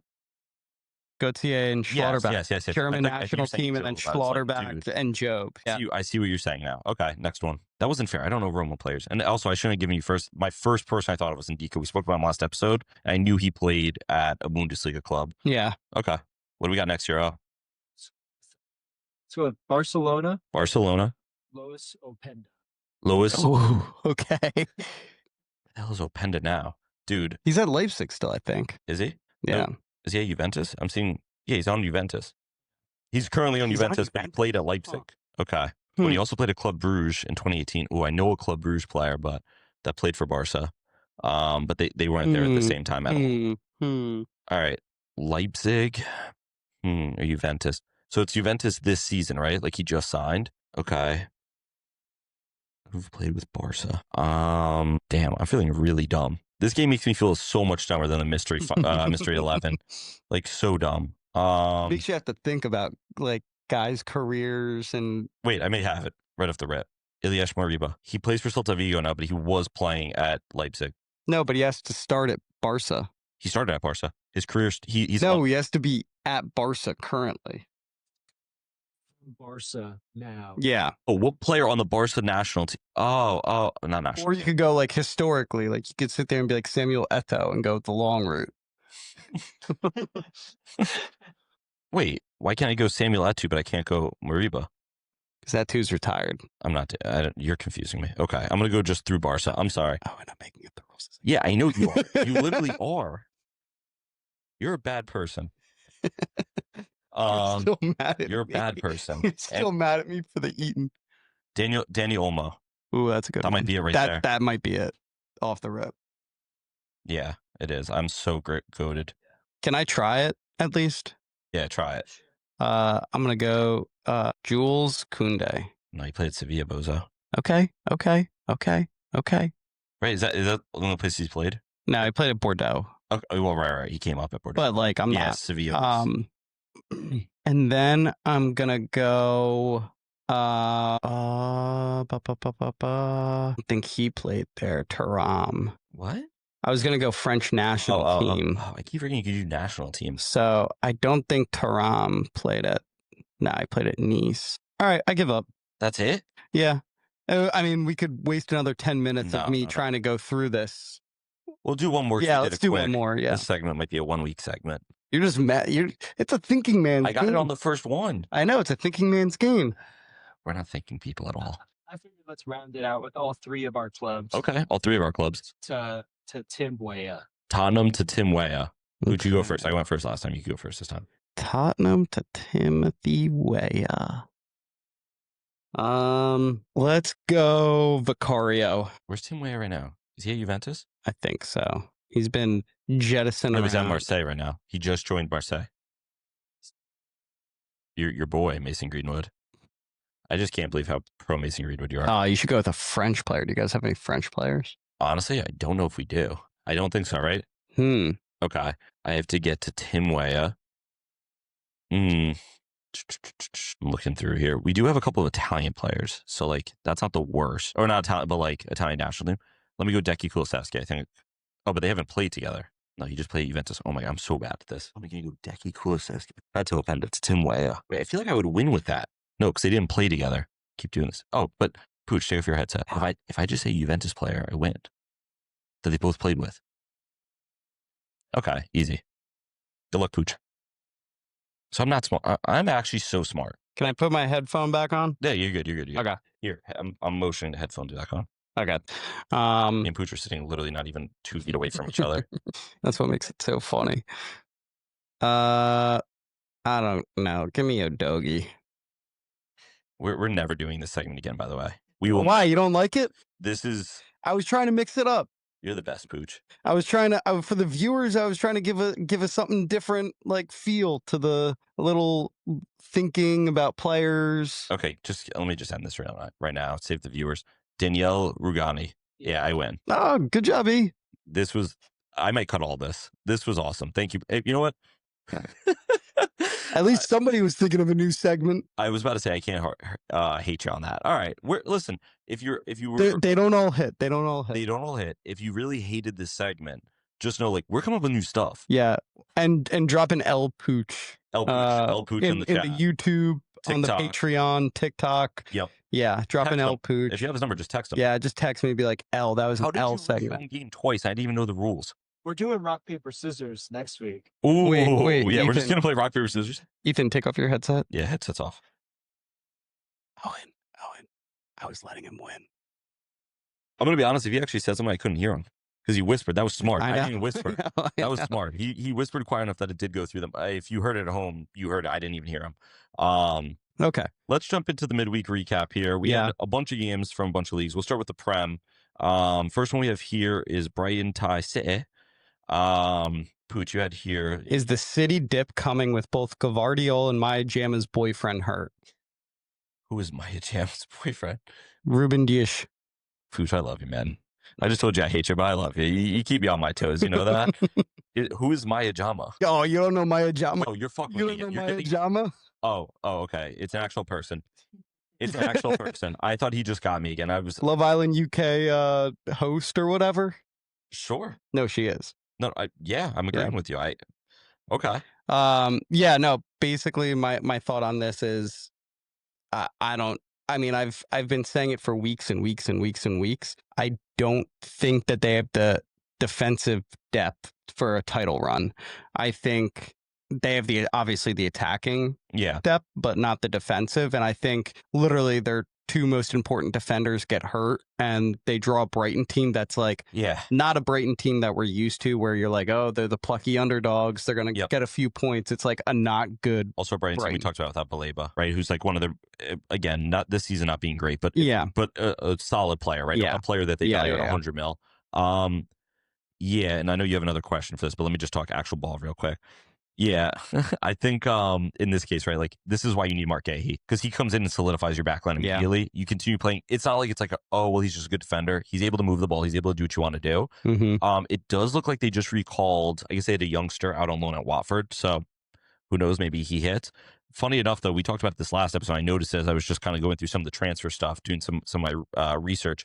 We talked about Michael Coyote at right back. Mm-hmm. Apparently, the team that's most interested in him, Man City. So we were all, good job, Pucc. Pucc is doing the Rashford. We know ball. We know ball. We're not wrong. We're just early. Yeah, he's not going to leave, I think, in this window. But it's the most City signing ever. It is, and it would be a great signing. It really would. Yeah, they need to figure out center back. They need to get a center back in tomorrow. I think this is why, especially City who have money to do it, you just go and splash somebody on Mark Gahey. He starts. I don't know how long. I mean, Gavardiol is going to be out a while, right? I think he has a broken tibia, which that's not going to heal in a month. And then how long is Ruben Dias out? Do you know? A couple of weeks. I think 4 to 6 weeks. Right. You could probably survive 4 to 6 weeks, right? The fixtures are coming thick and fast. They got League Cup this upcoming week. I guess they have FA Cup on the weekend. They're playing every 3 days, and you're down to a guy that you had to recall from loan at Watford. You have Kuzmanov. That's not Kusanov. We are so good at pronunciation. And Ake. Ake is about to go on loan, which is crazy. Yeah, I don't know why they're doing that. Whatever, but it is for someone to fall out of favor when you need him. Yeah. And I mean, it's funny too, because Ake he obviously plays a lot of left back for them, but he's truly like a left center back. And it's like, okay, you play him at left center back. You could play Kusanov at right center back. But if you sign Mark Gahey, you just put Mark Gahey at right center back and call it a day. I'm looking at their team right now because I'm just like, City is a team that they always have so much depth that it's like, how are you this thin? And I guess it's because, especially the way City play, their center backs aren't necessarily, it's on a Barca high line. They possess so much. I guess their center backs can really just go almost every game, right? Because and I also think it's just, I mean, they really have no center backs. They're all just up there in age at this point. Like Maya Jama's boyfriend, I think, is close to 30. John Stones is on the opposite side of 30 and injury prone. They have Ake, who's 30. Gvardiol's their best one, 23. Kusanov, 21. But like, they legitimately have two guys that you sit there and look and you're like, okay, these two guys are actually center backs and they're healthy. Yeah. The other three that could potentially play center back are all hurt. Now, of course, they could obviously put Rodri at center back, but do you really want to do that? They still have Calvin Phillips on the bench. He can come I was just about to say Calvin Phillips. What I will say about Rodri is, I know what you're saying. You don't want to play him there. He actually plays there for Spain. Yeah, no. And it's a similar idea where like they dominate games in a way that he can and survive. And now, you don't, this is what I'm saying, where you could survive if you just sign Mark Gahey. You can survive the next couple of weeks rotating between maybe Rodri, changing the system a bit. You know what I mean? And like, if there's a manager who could change the system and make it work, it is Pep, right? Like, he will figure it out. He will find a way to still dominate games. But like, we're talking about their depth. The defensive depth sucks, right? If they're all healthy, of course you're fine. But like, you're right. Their center backs are Ruben Diaz, John Stones, Nathan Ake, we'll call him one. Gvardiol will call him one because he is. Yeah. And then Kusanov. His name is Abu Kadir Kusanov. I'm gonna call him Abe Cuz. They also got Abe Cuz available. That being said, even like their midfield's pretty deep, I'll give them that. But even that being said, like their forwards, I know Omar Mamouche, there's a good chance like Spurs I know are very interested and he may leave. And then they're also talking about Oscar Bob leaving, right? This window because he's not playing enough. That means that your only forwards are Erling Haaland, Ryan Sharkey, Jeremy Doku, and Savinho. Now, I guess you have Foden. Semenyo. Oh, I guess you're right. I totally forgot. Well, I'm looking at FOTMOB. That's why. You can survive playing with Rodri at center back, though, because you have Reinders, I think you say correct. Yeah. Nico Gonzalez, who is a true six and was at La Masia. He was great. He came up at the same time as Ricky Puig, and I know everyone knows him now because he's been playing every week. I really think you could survive here. And even maybe getting some shifts out of Calvin Phillips. I mean, Calvin Phillips, like just from a physicality standpoint, definitely, he was only 5'10". I thought he was like 6'1", 6'2". He plays like a big body. Yeah. Yeah, you can't. That brings me to my next question. Yeah. For you. This is really important. Is Bernardo Silva the perfect combination of footballer that A, you want to beat up, and then B, you definitely could beat up? No, because there's Vinicius Jr. I don't think he could beat up Vinicius Jr. Why? I think he would outbeat you up. I think he's faster than you. I think he would throw a Superman punch and you'd be on the ground. How tall is Vinicius? He's definitely got to be over around 6 foot. No way. Vinicius Jr. I mean, he's not like 5'6". Did you hear what I said? I covered all my bases on that. He's 5'9". Okay, now, maybe. Being said, I'm 5'10" on a good day. I'm really like 5'9" and a half. Maybe. I mean, we'll see. I'm like 6'2", so yeah, 225, pure steel. What? Wait, dude, I'm actually 225. I could beat up Vinny. No, yeah, he's fast. I can't keep up with him. I do not have pace. I do not have quickness. I'm similar to Pucc. Like I'm kind of one speedy. Not really. But I think in the context of this, you guys are also like you're on the street. So like you have to think like sidewalk cars going by. So you don't really have a lot of run. It's a lot of quick movements if he's fast. I'm gonna do. I don't think know. Bernardo Silva is the perfect combination. I hear what you're saying. I do hear what you're saying. I think for me, and this is just because I hate Vinicius, I could beat him up. There is something about it, and it's not so much about like the what is it? It's not about the size of the dog. It's about the size of the heart in the dog in the fight. Yeah, you got that. Yeah, you got that, ball. All right, you can't talk. You talked about breaking eggs with diamonds. I said you got that. I was backing you up on that. Owen was the one laughing. I'm on edge because you're telling me I can't beat up Vinicius. I changed my tune when I heard he's 5'9". No, I thought he was around 6 foot. I was like, oh, you definitely couldn't. Then when you said 5'9", I was like, oh yeah, you probably could. You know who I could definitely beat up? Bellingham. You know why? Because he's got a shoulder like you. Jude or Job? No, Jude. Oh, okay. Job's kind of scary. To be fair, I wouldn't mess with the Bellinghams.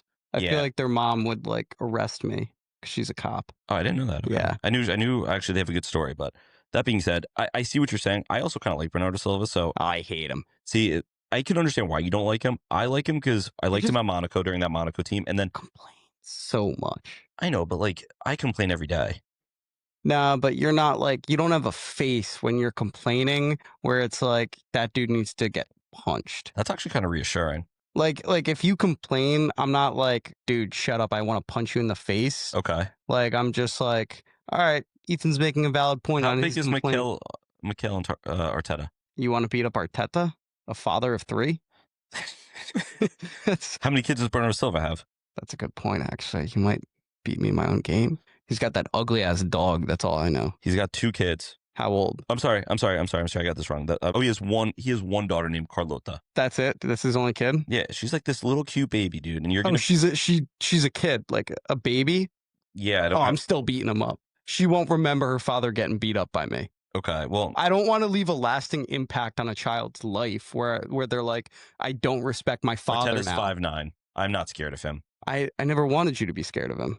Weight 150. Why do I have Mikel and Arteta's weight? He's 152. If I could beat up Vinicius, dude, I'm gonna do the Bradley Martin where it's like, oh, if I grab you, then what? Yeah, like if I grab Vinicius and sit on him and just let one of those like I'm not taking a lactate pill farts out on him, over. I could beat up Rodrigo. Rodri? Oh no, Rodrigo. Oh, Rodrigo. like sorry, that took me a second.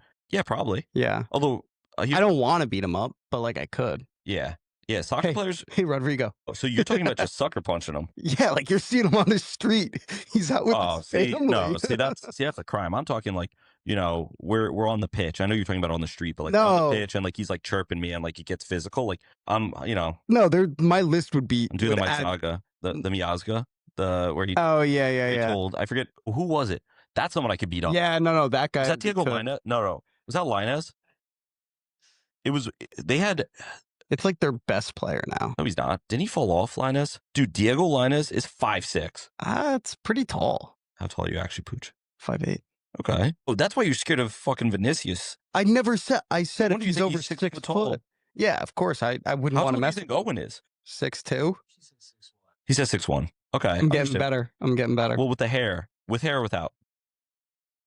6'4" with hair, yeah. Okay. Owen is a very curly boy. Yeah, all right. I hear your point. If you don't like Bernardo Silva, I agree with you. Perfect combination. Yeah. If we're talking about people I'd want to beat up and that, I think Arteta, I agree with you. Vinicius is in significantly better shape. If this turns into a 5-round bout, I can't keep up. No, it's not about. You're on the street. Well, he's out with his family. You know what we're forgetting? You have to be willing to punch a man in front of his kids and leave a lifelong impression that his kids won't respect him anymore. Are you willing to do that? Arteta, yeah. Vinicius probably. I don't. Vinicius doesn't have kids. Oh, then you're golden. Then I'm golden. I was just about to say something. Damn. Well, we were just talking about Bernardo Silva Getting punched. Oh, no. What I said, we were forgetting. We're also forgetting, like, if one of these dudes kicks you, your leg is going numb. Yeah, 100%. So we have to talk about tail of tape. You got to talk about like wingspan too, because I got to keep them at distance. You know what I mean? Now I got pretty big legs. I squat like, I don't know. I think I squatted the other day like 255. 500. Yeah, like 3 sets of 8-ish. Yeah. A lot of people always come, you need a spot. I'm like, I'm good, boss. I'm good. Yeah. You jump on the. Hey, we're back good too. over here though. Hey, we're good. We're good over here, boss. I'm good. All right. We Yeah. should get into Arsenal Liverpool. We've talked enough about beating up Bernardo Silva. Yeah. This one can be quick. Super boring game. Yep. Arsenal won the first half. Liverpool won the second half. Arsenal are still up 6 points. That was my takeaway. Yeah. I didn't watch this game. Yeah. Newcastle beat Leeds with a late winner. Medford Messi. Medford Messi. He's back. He's back. USA. Should Harvey Barnes start more? That's the question you had here. Yeah, I I mean, think so. I like him. he keeps performing well. And Anthony Gordon hasn't had that great of a year. Yeah, it was just kind of a question that was ringing around my brain. Just should Harvey Barnes start more? I think so. I'd say so. Yeah. Also, is there a reason? Like, I know Anthony Gordon. He's like kind of a proper left winger. I don't know. I could see him playing like a little bit more centrally too. Am I off on that? No, I think like you could start both probably. I think one of his best attributes though is his pace. So Right. like having him on the wing, Yeah, I where guess it's not as congested helps him. understandable. I mean, Harvey Barnes. I actually was a fan of his at Leicester. Yeah. He's the type of guy though. Like I like that sign when Newcastle made it because for where Newcastle was, you need to sign sometimes like these type of players that, yeah, maybe they're not the best name, but like we just said, like maybe you have injuries, maybe you have something going on where they start and you're like, yeah, he's good. We're chilling. You know, I could go months with this guy and I'm good. Yeah, maybe not the same production as Anthony Gordon. I'd say Anthony Gordon's a better player, but like these are the type of depth pieces that especially a team like Tottenham don't have. And we're going to get into Spurs right now, but like, you know, I like when teams have these types of players, these like kind of established players that they were never the best player. They were never signed to be the best player at your club. But you're like, boom, we have a very, very solid option here that is prem-proven the whole thing. Let's get into Tottenham here. I highlighted it earlier. It was so obvious. It was so obvious when it was like, oh, Semenyo is going to join City after Wednesday, after Spurs play them. So obvious what was going to happen. Like, maybe I didn't know it was going to be like a 90th minute winner, but I was like, he's definitely going to score a massive goal against us. Last home game, he's obviously served Bournemouth terrifically. The fans still like receive him well. I think there's no ill will with him moving. Obviously, they prefer him to stay, but I don't think Bournemouth fans like hate him. If anything, they love him. We've been talking about Thomas Frank. He needs to go. He needs to go. It's time. Van de Ven and Romero are both out on him fully. And I think Romero also has a little bit more issues with the board because this is in the beginning of the year, the board, we had a lot of turnover. We had a lot of new guys coming. I think we had, I don't know if his official title CEO, but like our CEO coming from Arsenal and people talk about how well he did there. Vinay. Yes. And he's like on interviews talking about like, well, now that I'm like, because he's like in the kind of Daniel Levy role, essentially. A little bit more like business than Daniel Levy. Daniel Levy was pretty much like, I don't know. He oversaw everything, right? He was kind of like truly club president. He was like a Florentino or like a Jean Laporta where like, yes, they're the president of the club, but he still has so much to do when it comes to like actual players, you know, and signing them. Vinay doesn't feel like he's in that necessarily as heavily. Yeah, I mean, and we talked about it a little bit earlier, I think, with the Thomas Frank Cup, or I don't even think we talked about it in the pod. We talked about it before. You guys told me to stop before we got there. First off, just going to get ahead of it. Thomas Frank was holding the only cup that Arsenal have. So congrats, Pucc. Okay. That being said, doesn't hurt me as much as you think it would. Your manager was holding an Arsenal Cup, which, to be fair, I also didn't understand the outrage of it because when you learn about why he was holding it, I don't think it's that deep. And that's exactly what I was kind of saying earlier, right? Like, if this was Thomas Frank who has us within the European spots, we're competing, I think everyone's like, ha, ha, ha, and like move on with your life. It's the fact that we are struggling. People really don't like Thomas Frank. Thomas Frank reminds me a lot of Hugo Lloris at the end of his time with Spurs, where people would be like, can you win the Champions League? And he'd be like, well, for our club, that's going to be a big ask. And like, it was very like loser mentality all the time, where like, even if you don't believe it, like you need to like speak, especially in a leadership role, right? Lloris being our captain. It's like, how are you speaking with such like, well, I hope we win. It's like, what are you talking about, right? Now, at the same time, right, now we have a captain who Spurs fans love him because he talks out against the board. And you know, this is kind of where I was alluding when we were talking about Amorim. And it's like, it's a lot easier to bring someone like Romero back in to the fold and get him on. Thomas Frank said like he's spoken with him and like things have resolved itself. But like the Tottenham board are really, Frank is not having us play good football, but like the Tottenham board are like the root of these issues. We continuously, like we're talking about this kid Souza that we're signing. We don't have a left back on the roster behind Udogie, like a true proper left back, right? We don't even have a real left center back, right? You have Ben Davies who plays both, but like Ben Davies is 33 years old. He's the longest serving player at the club. I actually I rate Ben Davies in the sense of like, I love him in cup games. I love him just in the locker room. The players love him. He's kind of like a captain type of mentality. You know, like a unofficial captain, just a leader, but like we rely on him a lot. And he does perform, he does step up, but like that's not who we should be relying on. You win the Europa League. It's supposed to be a launching pad to like, all right, you know, we had a shit year in the Prem. Let's use this as a launching pad. Let's use this momentum. And instead what it is it's like, oh, now we're having like another horrible season and we don't look like we're going to win shit. It's also crazy. I forgot this and I can't believe I forgot this. We were like minutes away from winning the Super Cup over PSG. Like, how has it gone this wrong? I know you could say, oh, well, there's been some injuries. I think Frank needs to go. I think he has lost the locker room. I'm sure there's some guys that still like him. I think Frank as a person is a good person. I don't think he's lost, like, I don't think anyone in the locker room is like, I hate him, right? The same way that maybe, you know, when Jose was here, when Antonio Conte was here, like people are like, probably like, fuck him, get him out. But I think people are like, and when I say people, like Romero, Van de Ven, winners at the club and people with big aspirations, top players are probably like, dude, like, what are we doing here? You just fired a coach we all loved despite the results. And now you brought someone in that like, none of us are playing inspired football. None of us want to like really play for this system and we're struggling as a team, right? Van de Ven at the end of the game goes over to the fans. He gets stick, and he's literally threatening the fans that he's going to fight them. I don't know if you guys saw that. He's literally threatening the fans he's going to fight them. He's like, if you're trying shit, like, come fight me, essentially. Yes, you never want a player doing that. But, like, yeah, like, you have players right now, because of the way things are going, that this is, like, how they're feeling. And this is, like, how upset they are. This happened last year with Postecoglou, too. And Matthias Tell had to come over and, like, put his arm around him and pull him away. Right? Like, this is, like, it's embarrassing. I'm disassociated from the club. I've said this every single week on this podcast, right? Like, there'll be a decent result and you're like, all right, maybe like things are turning. But then, like, you sell Brennan Johnson. You have no credible backup there. So then now Kudus in the first couple minutes of not this game, but the previous game gets hurt. He's out until April, right? And you have nobody there. And now it's like, well, we should sign somebody. But instead, we're going to sign some like young player. We're not signing a Yan Diomande. We're going to end up signing some young winger who has good stats and has potential. And you need established players. And like, that's what, and you see us get linked to Savinho. You see us get linked to Omar Marmoush. And like, it's like, you know, there's no chance we sign them. You know what I mean? There's no chance, even if the deal is favorable, like no chance. Not because the player says no, because we just don't execute in the transfer market. So transparently, like, I am just so out on Frank. If I met him on the street, would shake his hand. I'm sure we could get a beer and he'd be really friendly and nice. But like, unfortunately, it has not gone to plan. I don't see the vision. I don't see the philosophy. I don't know. I feel like the famous Chelsea fan. There is no passion. That's really what it feels like. It feels like the players are playing and like a lot of them don't know what they're doing. I'll end this on a positive note. Someone who I've given a lot of stick to is Matthias Tell. He actually in the past 2 games has looked really sharp, really, really sharp. He looks like he's coming into his own, which is why going back to like my earlier comment. Credit to Thomas Frank. Maybe I'm most of my friends also know this because I talk about this with the New York Giants general manager. At the end of the day, like I could be critical of someone, but I could also give someone credit, right? And like if Thomas Frank is the reason that Tell is trying to perform, I'm good with it. Like you got to give credit where credit's due. But that being said, like results are not acceptable. Postecoglou, you have to give him credit. You won Europa League. You said what you're going to do, but finishing 17th in the Prem is not acceptable, right? Like it could go both ways, right? Things don't always have to be so cut and dry. Like, oh, are you in or out? Like I do this every episode. I get myself so worked up. Usually it's about Madrid or Spurs. Long story short, I think Frank needs to go out. My appointment right now would be Xavi Hernandez. I know we talked about him a little bit and why you wouldn't want Xavi in. Here's why I want Xavi in.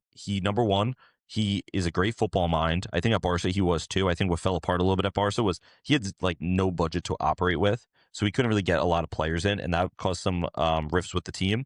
But I think he would take the youth. He'd be able to develop them. He would attract players because a lot of like who doesn't want to play for a legend like Xavi, right? Pucc raised his hand. No, I didn't. You just raised your hand. I did not. You just raised your hand.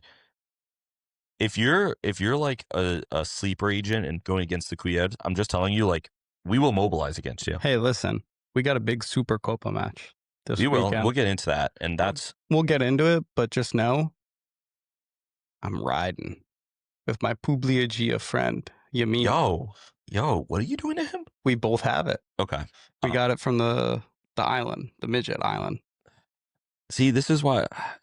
You know, I opened the doors to Barca for you, unlike somebody who closed the door to Roma to me and Owen, right? Owen, I'm just letting you know, Barca door is always open if you are interested.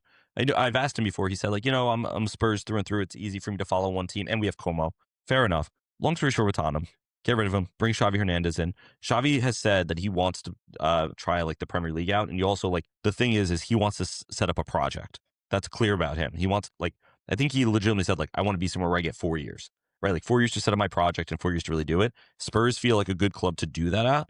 But, well, what are you shaking your head for? Ange said the same thing, and you guys sacked him after he won you a trophy. Yeah, but Postecoglou is different. Like Xavi is not going to have us finish 17th in the Prem. He will not. I'm telling you that right now. He will not. Xavi first off promoted Lamine. Xavi first off promoted Pau Cubarsí. He doesn't have La Masia to help him out. I know, but Spurs have this. Apparently, you're getting me worked up. I'm trying not to. I know. I'm just saying, like supposedly this incredible academy that we don't see players come through. Barcelona and Tottenham, and it's no disrespect to Tottenham, but Barcelona are miles ahead of Tottenham. There's no club in the world that can match our Barca's academy. And not only academy, but just facilities and maybe not facilities, but like just like the setup of the club and the way that they're run. It just feels like if you go to Barca and you sit there and you're like, I need 4 years to develop this idea, this project, Barca is going to be like, okay, we'll give that to you as long as there are certain results that go our way. Like as long as things are there's and I understand like Tottenham, like it's like, oh, Ange finished 17th, but like if Barcelona won the Champions League but finished 17th in La Liga, I feel like Barca keeps that coach around because they know, like, hey, I mean, here's the difference though. And like realistically, if you guys weren't in the position you were in Europa League, you guys weren't finishing 17th because the focus changes. Yeah, the focus I get changed. that. You guys would have been probably somewhere between the 8 and 12 range, like a mid-table club. And then that would be like, okay, I could see why they sacked him. Like he's regressing. But like you guys basically said, screw the league, we're gonna win a trophy, and you did. Right. Like I'm just saying, I'm not trying to get you going because I know you're hot, you're steaming about this. Thank you. I went to But the gym today. I'm just trying to say, like, I don't know if Xavi would get, if Xavi was Ange, I think they still would have sacked Xavi too. No, 100. Well, I guess my point is it would have been different because with Postecoglou, it was very clear. Like we had a massive injury crisis, right? And I'm not going to get too deep into this because I've already ranted. And I know I already said that we had a massive injury crisis. And with that being said, like at the end of the day, it comes down to the board. The board never supplied him the correct amount of players. He needed to be able to adapt. He didn't. I think Xavi adapts more. Xavi adapted to what he had with Gavi. Like I said, he played my left wing, right? Yeah. At the end of the day, it's, oh, well, I think this, I think that, right? Like it's all hypothetical. My point is we've talked about the managers on the market. I would like Xavi more than most of them. I'm just over Frank. I just feel like it hasn't worked and big clubs would have sacked him. That's my point. And if it's a project, that's fine. But you got to back the project. Moving on. Let's go around the world. We talked about Supercopa. Barca absolutely thrashed Bilbao 5-0 in the semifinals there. I don't know if you watched this game at all, but like it was just, the first half was just a bloodbath. How do you say, where are you, Nico, in Spanish? How do I say what? Where are you, Nico? ¿Dónde estás, Nico? ¿Dónde estás, Nico? ¿Dónde estás, Nico? Like, ¿dónde eres, Nico? Yeah. Yeah, I mean, he made a huge mistake. And I get like the Bilbao fans and also the board. The board did some slimy shit. They essentially told him like, oh, like Barca can't register you. They went to La Liga and I was like, oh, can they actually like sign him and register him? And for some reason, the league, which is extremely corrupt, told them no. So he was like, oh, I'm just going to stay here and be safe. Whatever. He made his decision. Good. That being said, Barca absolutely, this is the second time this year that they've just run over Bilbao, which I respect Bilbao as a club, big club, never relegated the whole thing.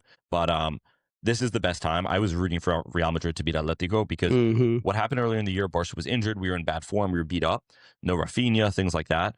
We get all our players back. We get healthy. And all of a sudden now we're just running over teams again. So I'm very excited for Sunday. Very excited. I think Real Madrid's a little bit out of form. They obviously win today against Atletico 2-1. Fede Valverde, got to give him props. He hit a banger. I don't know. Did you see the free kick? Yeah. Banger. Good for him. And I respect him as a player. Going into that Madrid game, I don't know if you saw this after the game. Fab tweeted it. Diego Simeone told Vinny Jr. like, oh, like Perez is going to get rid of you. Perez is going to kick you out of the club. And then Xabi Alonso snapped back like, I don't like that. Don't talk to my players, yada, yada. I love it. Diego Simeone, man. Rage bait. Oh my God. So good. And you know what? Like, he is like one of the only managers left in the world that has like not like the balls, but like could say that. You know what I'm trying to say? Like a lot of managers, like you say that, you're like, shut up. But like Diego Simeone, it's like, you know, I love that. I'll always respect Simeone. You know, Also, I think Vinny, because Vinny came off hot when he was subbed off because of it. Such a bum, bro. And I think it was funny because there's some bit of truth in what Simeone said, which makes it funnier. They're gonna sell him. You're like, and here's the thing: you've seen it now with the way Madrid have handled. I'm not going to call Vinny a legend, but like big players, like Casillas got run out of the club. Sergio Ramos, they gave him a deadline. It was like, you need to tell us by the 30th, like if you want in or out, essentially. I think on the 30th, he was like, all right, I'm going to stay. And they were like, too late. And they kicked him out too. They're going to throw Vinny to the side. And honestly, I prefer them to keep Vinny. I would prefer them. What happened to the nose strip? You know, with the nose strip? Yeah. You didn't like breathing well? No, I was scratching my nose too much and it started to fall off. You're just not Richard Rios like me. That being said, I loved it from Simeone. And then Barca's just going to thrash them this weekend. I'm predicting BTA. BTA. I'm predicting probably 3-1, only because I'm predicting 8-0 Barca. Boom. Run over them. Yeah, us culers. Us Cuyet. Cuyers. You know what Cuyet means? We might get flagged. Culo is like your butt. I was thinking the front. No. The front and not a male body part. The word culo in Spanish means your butt. So like Cuyets are like, I don't know, I guess like assholes kind of. It's awesome. Got it. And then real quick from just moving on to, I guess France isn't kind of like their version of the, I think it's like the French Cup. PSG beat Marseille in pens. Cool. Good Yeah. for PSG. Good for PSG. And Owen's guy, Greenwood, unfortunately, he lost. Great to see him go down. Okay. Interesting. All right. We don't really have much this weekend, right? A lot of these. Wait. Can I tell you what the weekend slate looks like? Yes. Should I take off my headset again? Pucc ate ice cream. That was the better one. It's shit. Yeah, it's not a great slate. So I mean, we're not even doing bets for this, other than Barca. Take Barca Over 4.5 goals. over 4.5 goals. Alrighty. And then, FA Cup, you have Spurs versus Villa, which they're just going to dick us down. Serie A, you have Como versus Bologna. Me and Owen's boys. I don't know. We got to start learning some of the chants and what's their nickname? Como. Thanks, Pooch. The Lakemen. Ooh. I did see a long TikTok about their stadium, the history of it, and the way it works. It is so fucking obviously we know how cool it looks. Yeah. It's fascinating. I need to watch that. Okay. I'll watch that. Yeah, Pooch really closed the door on us, and look what happened. You're not allowed back. No, we'll be back in the away end. Yeah, go At ahead. the Stadio Olimpico, right? Stadio Olimpico? Nah, you're wrong. Where does Roma play? You don't even know? No. My God. This guy tried to open the door. He doesn't even know. It's the Stadio Olimpico. I was just hoping I'd get you, but you ended up getting me. Yeah, I'm so good at ball. And then Inter versus Napoli. That'll be a good game. Yeah. Two top of. I need to watch more Serie A. I think I said this on last Yeah, week's those episode. are resolutions. Yeah, I need to watch more because the league is heating up, and I think the quality is actually pretty solid. Yeah. I recently saw a graph that even showed it's actually an agent.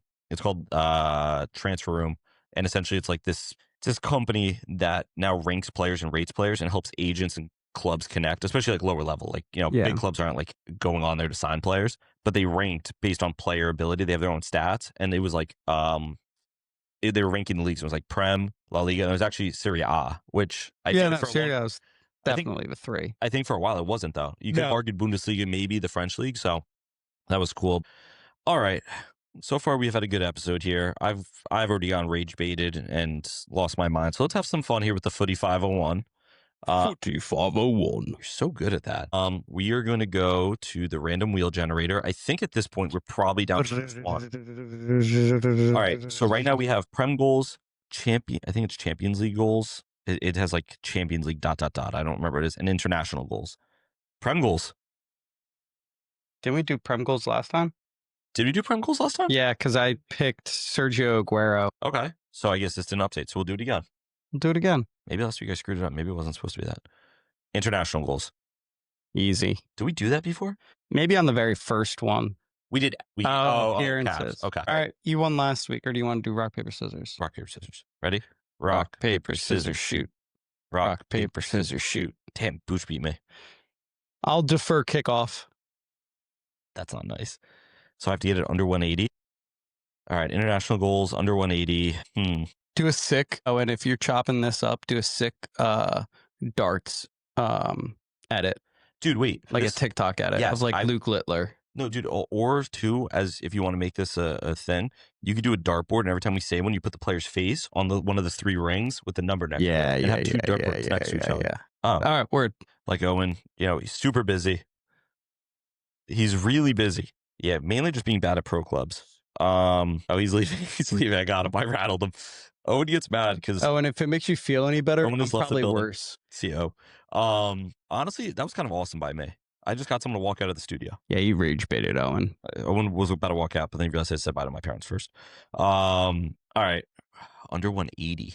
I don't even know how to go about this because I'm gonna. Do we know how many? I forget how many appearances people had because maybe Messi's a shout. Yeah, Messi. I got it out. Messi's definitely 115. Let's go, vamos. But if he has 115, that you know what I mean. That just puts things in perspective. I'm gonna go with Samuel Eto'o. I got it for you right here. You guys can't see it, but I'm doing the little thumb pointing at Pooch. This guy don't know ball. All right, I'm chilling. So how many do I need now? I got 115. 386. I'm at 386. Give me Cristiano Ronaldo. Bad. Why is that bad? Damn. 143. Dude, you got to think these guys don't play they have appearances, but Ronaldo, it's showing me his appearances. He has 226 appearances. Give me no knockout stage goals at the World Cup though. Francisco Totti. Bad. I'm about to fucking moonwalk on Pucc here. Totti goals. He has 9 goals in 58 appearances for the Italian. I mean, you have to think he won a World Cup. I thought he'd have more. I know, but like, all right. How many do I need left, Pucc? 43. All right. Pele. You know that Ronaldo, Messi, Pele are in order, right? Oh, it's only 77? No. I'll do Maradona. That's worse than Pele. I got you right now. Maradona, 34. Are you even under 300 yet? What was that, 34? Yeah. No, I'm not under 400. All right. So real quick. So Pucc at 402. What am I at? 166. Ooh, who scores a lot? Trying to think of people who are prolific scorers for the national team. Oh, how about Miroslav Klose? Figo. I hate Figo. Why? He's a good guy. Miroslav Klose has 71, so not great, but he's got to be up there. Who can get me 180 really quick? You can't get even The near. guy from Qatar. What's his name? Qatar's leading goal scorer. He's He's not even near it though. Isn't he the one that... Yeah. You can't just do it. Just look it up. I was hoping you guys would give that to me. He's struggling. Let me give it to him. No. I don't even know his name. I don't even know how many it is. You don't want him. You don't Yeah, want him. yeah, I know. I didn't. That's also not the I don't know. country. Clint Dempsey, I think it was India you were thinking of. maybe. Yeah. Yeah, he has slightly more. Clint Dempsey. Oh my god. 57. I'll take that. It's my best guess yet. Word, I'm catching up. So what am I at now? Oh, so wait. Pucc at, what do you say, 345? I'm at 95. Give me Harold Kane. That might be 95 on the dot. 78. Give I me wish you didn't take Totti. Johan Cruyff. Gotcha. Cruyff has 33. Word, I'm catching up. Which is nickel and dime in his way. I'm throwing like 5-yard slants down the field. I'm at like my own 40 at this point. Okay. Have I we done started this? on my own 20. Have we not done this one before? No, you're right. It was international. No, it was appearances. appearances. So what am I at? 17. And what's Pucc at? 312. 312. I'm going to go with Lamine Yamal. Should I call a game right now? 5. Sorry, I'm at 12. Let me go with Socrates. So you want me to look this up? Like the philosopher? Nope, like the player. What's his first name? Socrates, that's what he goes by. 22. Okay. Dude, 290. And what am I at? 12? Nico Williams. 2. If I get 290 on the dot, I win. Well, you can't. Okay. Not even because of the 180 thing, because I said Ronaldo, who has the most ever, and he had like 150. Fabian Schär. Bro, what? Nah, don't even put it down. All right, good job. 8. Is that 3 straight weeks for E? No. 2. The missing episode, I won. What episode? The episode lost to the archives. Did you win? Yeah, because I won one because it was after Jev won. Jev really, that was the best performance of all time. Yeah. Coming on the show and then hitting it on the head. And especially because it was 3 of us going, so it makes it Yeah. harder. All right, I'm literally him. And I saved your ass back-to-back weeks in the Mystery 11. Yeah, you're better than me. Sorry, I just need an ego boost. I'm feeling shitty about myself. It's okay. All right. I kind of realized that when you lashed out at my tiki-taka segment. Which I also won. Well, there's sources going around that I let you win, but it's okay. Interesting. All right. I don't know, Pucc, you got anything else for us? We actually have a new video out on our Patreon, and it is us. So we're starting this new thing where we're going to every MLS stadium and reviewing the history of it. But we need 100 viewers to unlock it for free. Yep. So follow everything. If this YouTube video gets 100 views in the first 24 hours, we will unlock it for free and add it to the YouTube. But for now, it is behind our Patreon. Yep. So it's just the first one, the Red Bulls Arena, where I think we're going to be going. Sports Illustrated Stadium, sorry. I think next week we're going to be doing NYCFC Stadium. Yankee Stadium. Yep. And then the following week, the Union Stadium. And then we'll start branching out from there. But yeah, it's behind the paywall right now. But like I said, if this gets 100 views on YouTube, we'll start sharing those out for free. How many MLS stadiums do you think I can name? I just named 3 right off the. And how long? I don't know. All right, Audi Park. Is that where DC United play? I've already said the first 3. So give me those. All right, so let's start from 0. All right, this is a new segment called Ethan Trivia. Name shit. Yeah, Ethan just named shit in a minute. No, give me more than a minute. Give me. Where are you setting the timer, Owen? So give me, I don't know, what do we want to say, 5 minutes? 5 minutes is going to go quicker than you think. 3. Don't go 5 3, minutes. 3, 2 minutes? I was going to say 90 seconds. Okay. Well, yeah, 90 seconds, 3, 90-minute 2, game. 1, go. Yankee Stadium, Subaru Park, Sports Illustrated Stadium, Audi Park. I'm just going to say real quick. You're losing time. You're losing time. Crew play at, I don't know. Oh, Petco Park. It's not Petco. It's Purina one. St. Louis FC. Yeah. Freedom Park. That's where Seattle. Miami. No. CenturyLink. AFC, where the hell do they play? The Galaxy play out of LA. Good pooch. Thank you. That was really good. You're losing time. Austin FC. What's the name of their stadium? I don't know. Wait, I do. It's on their. No, it's not. McConaughey Arena. It's not Yeti. I didn't. Oh, the Chicago Fire play where Soldier Field. I'm trying to just think of teams. The Avalanche play Vancouver. Whitecap Sporting. Arena. Wait, doesn't Vancouver? Yeah, I think it's Whitecap Arena. Sporting KC. Kansas City plays out of. Name more teams. Toronto. Oh, they have kind of an iconic one. Nashville. Oh, don't they? Isn't it called like Godis? Goedis. Nope. Do they play at the football stadium? No, they have their own stadium. Portland. Jeff, you can get one more. Portland. Seattle. I got Seattle. Minnesota. Oh, Get one more guess. all right. Minnesota. I mean, he got 9. Yeah, that's all. I'm not giving that's him all, another. That's all I got. I got Yeah. nothing else. That was pretty good. I also Not may have bad. gotten many of those wrong. Do we even fact check? Hey, no, I have zero clue. I should have just said.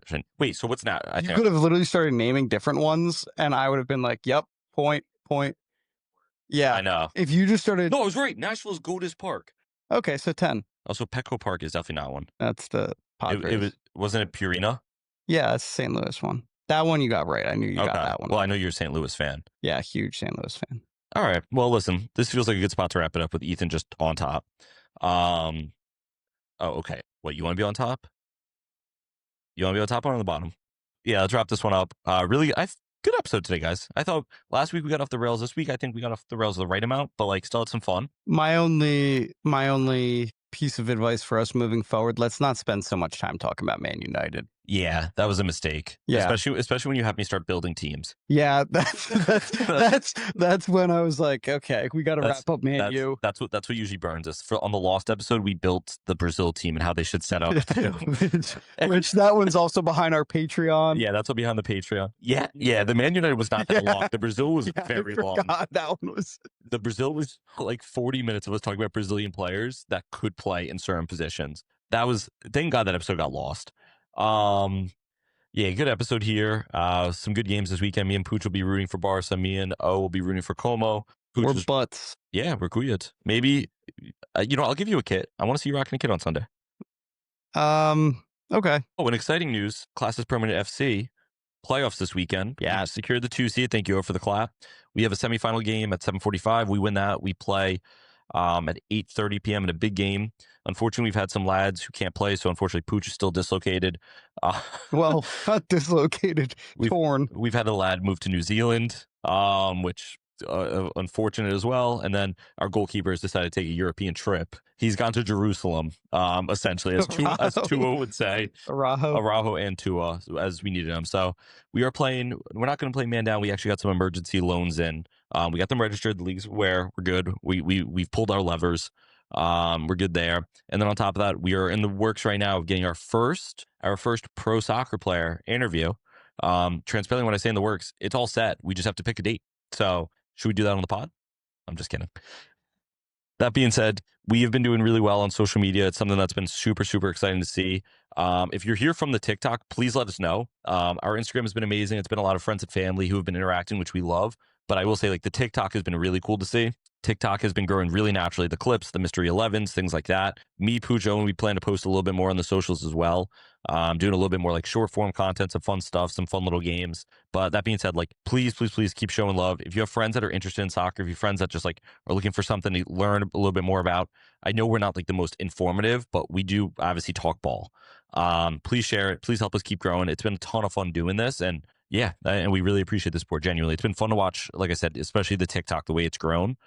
So if you're here from TikTok, if you found the pod, TikTok won't let us put links in the bio until, what is it, 1,000 followers? until 1,000 followers. Like that's me and Pooch joke about the Patreon. Like this is not a joke. We really need as many followers as possible. And the Patreon. We're not joking about the Patreon. Yeah, we're gonna do a flash sale. We'll do a flash sale. It's only $100,000. Holiday flash sale. Holiday flash sale. It's only $100,000 to sign up. But that being said, we appreciate all the love. It's been a lot of fun. We're getting better every week. And yeah, other than that, class is permanent, form is temporary. Have a good weekend. We'll see you guys next week. Peace. Go Tigers. Yo, no, you're bumming it. Where's his enemy? It's next. And on the fucking right now. This is my job. Class is permanent. Form is temporary. Class is permanent.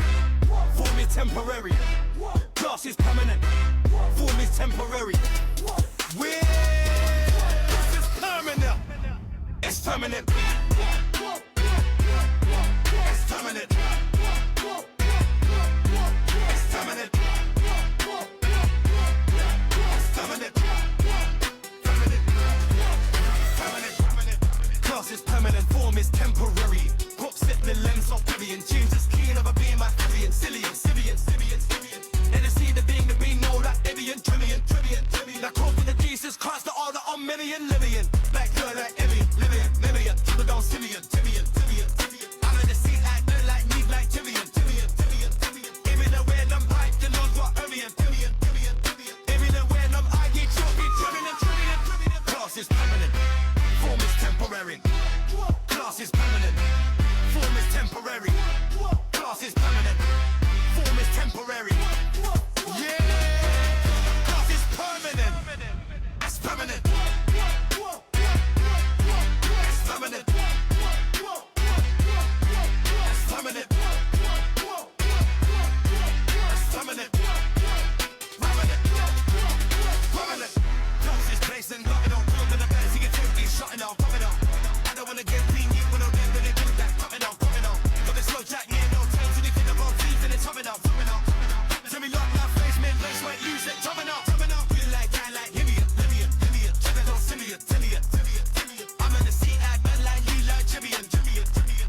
Aim's the way the bullet commits hard, Jivian. And then they're blaming guy, need target, Jivian. Class is permanent, form is temporary. Class is permanent, form is temporary. Class is permanent, form is temporary. Class is permanent. It's permanent. It's permanent. It's permanent. It's permanent. Permanent. Class is permanent.